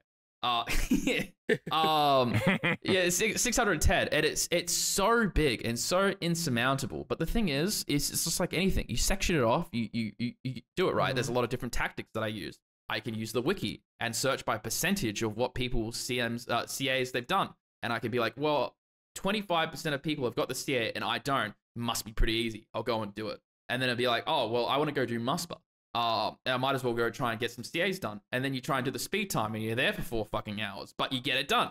But the thing is that like, if anyone just looked at it and just said to themselves, okay, cool, I'm going to master this boss today. And they did that, what, like how many bosses are in the game that have a CA attached to them? Like 60? If they did that 60 times. A lot, yeah. Yeah, if they did that 60 times, it'd be done in 2 months. I mean, like that's like a lot, but it's not that. It's like you can do it essentially. You can section it out. You can work towards an achievement, right? You can be like, oh well, today I'm gonna get expert or whatever the fuck it's called, and then I'm gonna get master. And it's like, oh, okay, cool. Grandmaster seems very far away, but it's all very achievable. It's like you're just kind of cleaning up the list at that point. Like that's all that is to it. Every Grandmaster is probably going to say the exact same thing. It's a list. It's a checklist. It's probably too long. There's a lot of things that are a little bit outdated. Is actually what it is. A friend check? Because of all the team CAs. The team CAs are the hardest CAs. People willing to help you type of thing. Yeah. That is actually one of the biggest thing that we spoke about in the video that I'll go into a little bit more. And I actually have a really good take on it. See, the thing is, tier A is usually the thing that people think about when it comes to the team CAs and it being a cunt because it's unreasonable. Fun fact, something that I actually learned from an ubaru tweet is that prestige group Iron Man people cannot do the 8-man. It's not possible. They don't get it. They don't get it. Like, they cannot become Grandmaster. If you're a prestige on a gym, you don't. If let's say you're a trio gym, you don't get any 5-man times. You don't get any 4-man times. You don't get the 8. You can just cheat. Well, if you unprestige, you get the times. Oh. But if you're a trio gym, you basically minus, so you won't have 5s hard mode top, 5s top, 5s CM, 8-man TOA times. So that's minus like 10 combat. Like they have less combat achievements overall. Oh. Wait, really? Yeah. Oh, okay, so it's not turbo crazy. Wait, so what the fuck were they bitching about, man? They gotta do less. It was actually they have to do it with their group partners. That's what I remember. If they do the trio top speed time, they have to do it with their 3 gym partners. They can't have someone. They were talking about the 8-man TOA time mainly. 8-man But is it possible to GM? Like they can get GM as a prestige group. Okay, cool. Yeah, that's what Lake's thing is that they're hardcores. They can only do it with the 5 of them. They don't have to do the 8-man speed time. Yeah, you're right. So then it just becomes if you unprestige, then it instantly becomes you have to do it. Okay, I didn't know that. Okay, well there you go. I've never had any intention of playing a game, so like I just took whoever was complaining on Twitter at face value. That's the last time I'll fucking do that. Like fuck me. I've spoken to a lot of people in the creator space, right? Like obviously I reached out to everyone that was in the video. I reached out to Lake. I reached out to No Monkey. I reached out to Wazzy. We sort of spoke about all the different techniques that we use. Fun fact, I also got a member of Jagex. We got Mod Nox to agree to be on the video. Come on down, Mod Nox. That guy, I'm pretty sure that guy's a Grandmaster himself. He is the only Grandmaster on the Jagex team. Very intentional. Everything about this video was very intentional in like planning. I'm like, okay, why do I want this person? Do I really want them? And the thing is, I had plenty of people say like, why don't you try and get like, I was talking to PJ about it. He's like, you can get Odablock. He's like a GM. And I'm like, well, it's great that he's a Grandmaster, but what value does he add to the video other than the fact that he's Odablock? That was that was the big thing. And like, if I ever did like a community video with Odablock, you know, being one of the biggest creator, I don't know if he actually is the biggest creator like Bodhi or else, but he's fucking up there. If I go to someone with an idea, it's very intentional. And there's a reason I'm specifically talking to you. And it could be that you're the biggest or the smallest or whatever, or you're very specific in one reason or another. There's a reason I'm speaking to you. There's lots of people, like people throwing like, oh, go work with this person, go work with that person. You just get everybody. It's like, no. We're just going to have a very concise, like, you know, string of people that have unique perspectives based on their game. Lake is a hardcore Ironman. Ozzy has done RuneScape 3 GM. You know, No Monkey is quite polarizing in the community. Jagex, Mod Nox, only Grandmaster of the team, Also probably has polarizing. well, yeah, he had the thing is he almost didn't do the video because Reddit burnt him, and I was like, for what? and because what was it about? It was something around. It was like about Yama or something like that, or something being broken or whatever else, and everyone was blaming him. No, I remember now. He was saying something about CAs. And he was making a joke with somebody he knew or something like that. I don't know how much I can really say about it, but all I can say is that he was like, I don't really want to attract bad energy. Like, he doesn't really want to just get harassed on Twitter about something. And it's the risk he took jumping on with me as well, because like anytime a JMod is involved, they're like celebrity status, right? It doesn't matter if they're the fucking janitor or fucking the big dog, right? Like, you know, if they're Jagex, they're a JMod, right? It's like celebrity status, and it's also as a natural consequence, you know, a point of like a place where you can place your frustrations. For example, sailing. You know, a lot of people don't like it. You know, like sailing Twitter, there's like, well, they're gonna fucking ruin the game and this and that and whatever else. I will not give you my sailing opinion. The truth is, I don't actually give a fuck. I ain't fucking maxing anyway anytime soon. He almost didn't want to do it because he didn't want to attract that kind of eye, because people fucking rag on the JMods daily. And if you think about it, right, separate them from the game, separate it from everything. These are human beings that are just doing their fucking job. You know what I mean? Right. Like, you know, it's their emotional attachments to the game are the same as like some degen that, you know, plays the game for 16 hours a day, and it's like, that's their existence. No flame, but like that's their existence, right? You know, where this is the only It's thing two that different fucking matters. worlds. Yeah. Totally. Like they may go home and play a little bit for a couple hours, but they go to bed and, you know, do whatever, right? Like they've gone to work. Right. And they're just getting harassed by people that have, and I mean, like, the only reason they're getting harassed is because the people that are harassing them have very strong feelings about the game that they love, right? You don't throw a bunch of hate for fucking no reason. Hey man, it's like, you know, do you consult, you know, content creators like No Monkey who have quite, you know, polarizing opinions about the game and how things should go? And he's like, well, he said something along the lines of, and I don't want to misquote him, so don't take it with a grain of salt, but it went something along the lines of, we don't just go like, okay, well, what does No Monkey think, and that's how we're going to implement. It's, but the way he presents his ideas very expresses the problem, articulates why he thinks it's a problem, and then he closes it out and say, look, that's what I think should happen, right? He doesn't go in saying, well, Jagex, fix the fucking game, you know, you bunch of fucking cocks. It's not an attack. It's more so like a redirection of like changes that could like positively affect things, and then it opens a forum versus Twitter where it was all like a fuck fest of just like, we hate you, you suck, you guys don't listen to us, blah blah blah, when that's kind of like an echo chamber. I think it's really important that not one of everyone's opinions and stuff like that is like, you know, like, for example, I actually disagree with him on the spade. I'm pretty sure I did briefly bring up the demonic spade with No Monkey. I said, dude, it's like, I like the spade because I feel like it will make chambers super nice with learners because you're not picking a whole bunch of shit. It's just instant. And it's just cool. True. And I don't care about snake grass or the state of farming, because I don't think anyone does. The argument that I had is his argument was, well, if you do it every hour or whatever else, then it's going to be like stupidly efficient or whatever else, and it's going to crash the economy. And he referenced birdhouses. And the thing I think about is that what percentage of the player base actively doing their birdhouses every hour on the hour? You know, if I'm doing any more than 3 birdhouses a day, like send help. We gotta give you a welfare check. like gun to my head, you know, like someone's gonna pull the fucking trigger if I'm not on time, you know, like. Can I also say, that the way that he's looking at it is like, that's one person. 1,000 people are doing one birdhouse run on the hour, on the dot. The you know, the tick that it is about to finish, they, you know, they have 10 ticks. Okay, teleport to the bank, get out everything, run to the first birdhouse, boom, and finish. Like, nobody's doing that. Nobody is I don't when think there's like, snape it grass. would be that efficient either. Nobody like, when they're there's when still they're plant and wait time. when you know? they're what's it called? When their snape grass is grown, is going snape grass run. Let's go, boys! Everyone get there. No one's doing nobody's that. doing that.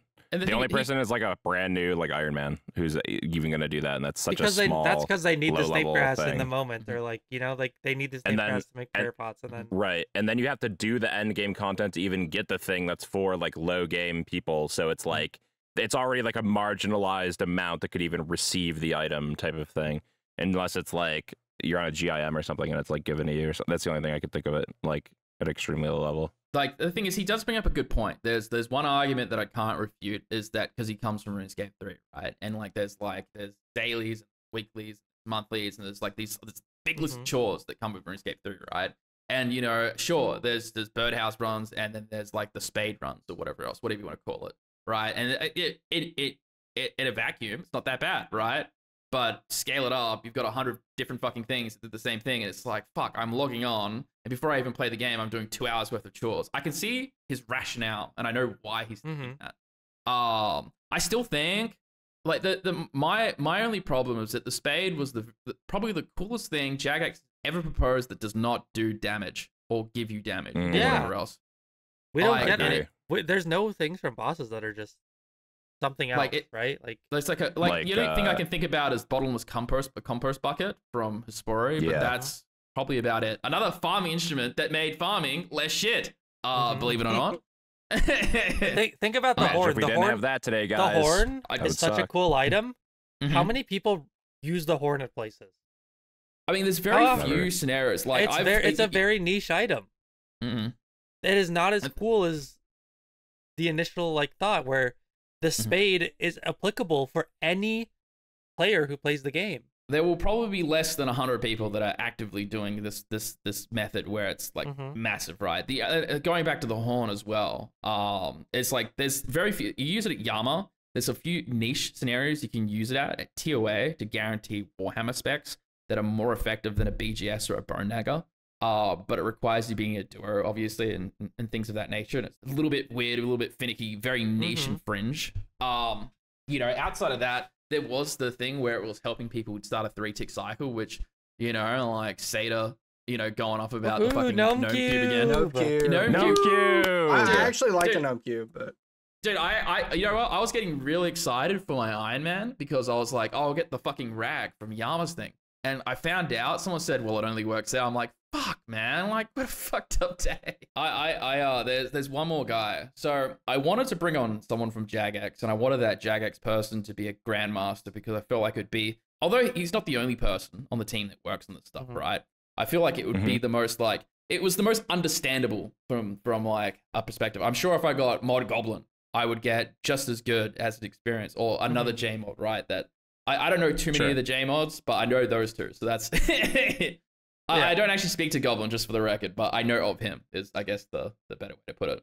But the other side of it, right? So the big thing about Grandmaster and the big thing about CAs and stuff like that, it's like, you ever hear it's like, I bet he parsec'd it, or I bet he serviced it, or I bet he did this, or I bet he did that.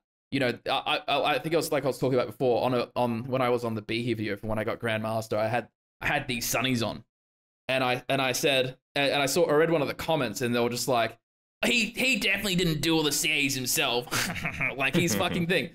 For the record, hand on heart, I did all the CAs myself. I went with good players for the team CAs, but I was still there contributing. One and done perfect Todd, by the way. I'm kind of the GOAT. Okay, let it be known. Let it be known. My only, it's not even a claim to fame. I just say it whenever I get the chance. I know someone from the darker side of the old school RuneScape, servicing industry. I've been told to leave him anonymous because I'm not allowed to talk about it. And it was something that I wasn't too sure if I wanted to include in the video, because you think about all these people that kind of expose, services or some kind of scammy thing. They get like attacked and stuff like that, right? Yeah. So I was a little bit unsure on whether or not to include it, but I said, fuck it. We're not talking about anything that impacts anyone's bottom line or profit. We're just kind of pulling the curtain up a little bit to sort of see what's actually occurring.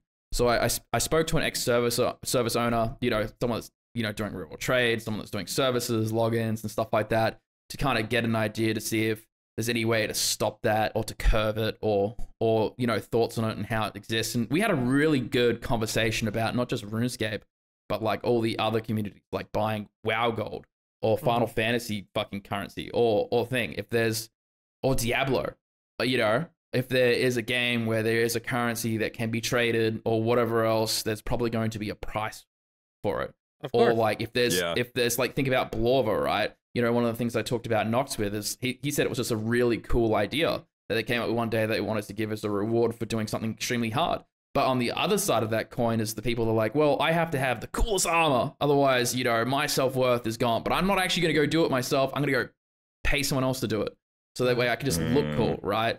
Right. So we have a really good conversation around that. I didn't think it was fair that I just have a conversation with Jagex and not flip the coin, see what's on the other side of that, right? Right. And I think with those 5 guests, No Monkey, Wazzy, Lake, Mod Nox, and the ex-server owner, it completed like the 5 key pillars that I wanted to talk about on the video, right? I wanted it to be comprehensive. I wanted it to be informative. And it was something that's never really been done before. Like it's sort of like a podcast type thing, but it's also like a narrative driven thing. But it's kind of also like a documentary a little bit. Yeah, that's what it sounds like to me. It's worked out a little weird about how it's presented, but I watched the whole thing. As it currently stands, it's 2.5 hours.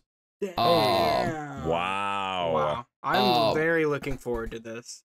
It is the whole thing is animated. Every frame of it is animated. Oh my god. And there's some green screen and stuff like that. That's why it's taking me so fucking long. I think this is going to be if I could talk about my goals for this video, I think that's really important to kind of see where my thought process is. I wanted to make something that was cool, that has never been done before. I wanted to take the concept of getting Grandmaster, which for some people's, oh, cool, this guy's a Grandmaster, but who cares? Look at all these other Grandmasters. I wanted to take that and kind of twist that into my own thing that's never been done before. I wanted to bring in what a lot of people would, like some people are going to say, well, Lake's a shit GM, or No Monkey's a shit GM, or why did you have this guy on? Why did you have this guy on, right? Like, there's always going to be some fucking idiot, right? That's just like that. That this was to say some shit just for the sake of it, just to like try and undermine whatever you're doing. I don't give a fuck, bro. Like say your mean shit, just like I don't fucking care. Classic. So I wanted it to be cool. I wanted it to be fun, and there's a couple things I wanted to do. So if this video goes well, it's a long enough video that watch time, something that if you want to get monetized on YouTube, is something that you have to consider. There's a certain subscriber threshold, which is 1,000, and there's 5,000 hours of watch time. I've got like 2.5. This video should achieve both of those things all in one. So step number 1, make a video that's cool. Step number 2, make a video that gets the channel monetized. I don't actually care about the money personally, and I mean that genuinely.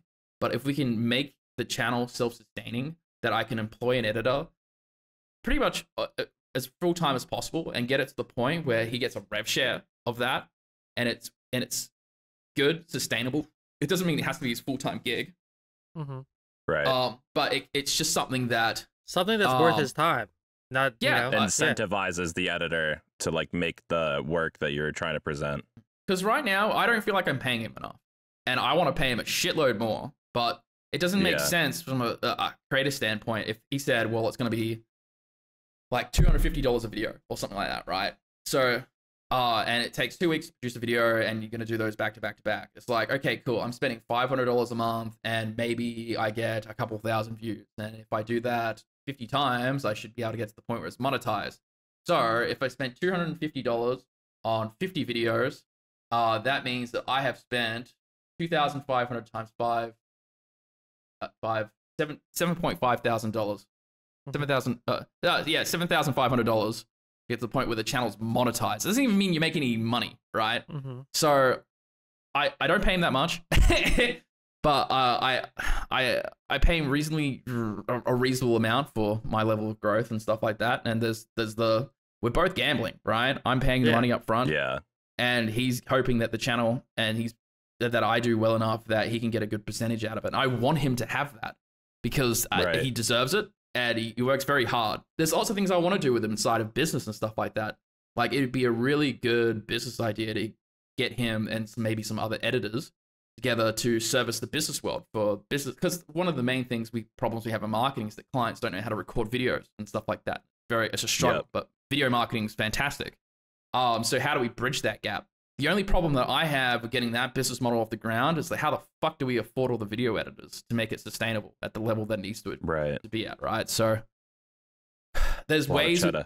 Yeah, well, I mean, we just need to be freer. That's basically it. So if we can get it to the point where we're both making enough money where that could be something that we can work on as well, the Adsy project just be something that we do in tandem with like a business side of things, right? Well, the business side of things actually a lot easier. I'm always thinking about this sort of stuff, but a lot of the time the problem is always how do you make it financially viable? So how do you offer a good deal to somebody versus, you know, making it so you can pay everybody? You put a meth lab in the basement of your chicken restaurant. Well, the meth lab is the Adsy live stream. I've seen that before. Yeah. But the meth lab is the Adsy live stream and the chicken restaurant is the business part. The YouTube and the business part, yeah. Yeah, think about that. I'm always trying to think big picture and what we can do and things like that. But other than that, like the other natural thing that will happen is everyone gets to cross pollinate. I'm the smallest creator out of everyone there. But the thing is, I came up with the idea. I presented the idea in a professional manner. I, gave everyone, the correct due diligence. And I got people to agree. The only person that almost didn't agree was Monetization because of Reddit. And, we got to the point where I said, look, man, the video is going to happen with or without you at this point. And, we kind of got to this like mental, like, breaking point where he was like, fuck it, I'm just going to do it anyway. And I was like, because like, I didn't want to force him to do anything. I mean, like, I couldn't even if I wanted to. I wanted him to have a you're just hoping, right? Well, you're just like, I want him to have a comfortable experience. I want, if anything, if the video does terribly and, the investment is just totally lost, none of my goals are hit.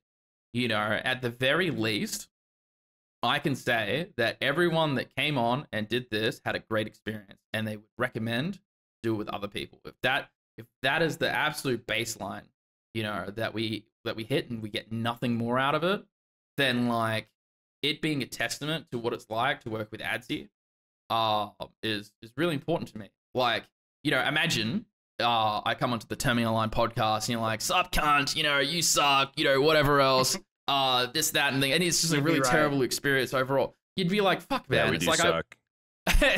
You'd be like, oh man, I went on the Terminal On podcast, but it was kind of like a bad experience. I wouldn't recommend it, right? Versus, which it hasn't been, right? It's been a very nice experience. We were able to tee it up relatively quickly. I get to yap, which is something that I like to do, so I'm already like winning. The thing is that experience matters. Including the thing is, if I can make it so I put out a cool video and Monkey can be happy that he was included in it, and Wozzy can be happy that he was included with it, and Lake be happy that he's included with it, as well as Jagex being represented. Like they basically said, we're gonna have to check this. That's everything. Yeah. There's something that I learned very young. Man is only as good as his word, and I said, here's a cool idea. I'm going to make sure that you're represented well, and you have my word that I'm going to keep on my promise. Guys, if you did appreciate listening to Mr. Adsy, be excited for his video. It's probably going to break ground. It's the first thing that's ever happened. Obviously, we do appreciate you having you on today. And all our links will be in the description, as well as Adsy's if you want to check them out. Make sure to like, comment, subscribe. And yeah, hope you have a wonderful day. Thank you so much for joining us, Mr. Adsy. Thanks, dude, guys. It was a pleasure. I'm not attracted to the dad from Bluey. It was just a hypothetical.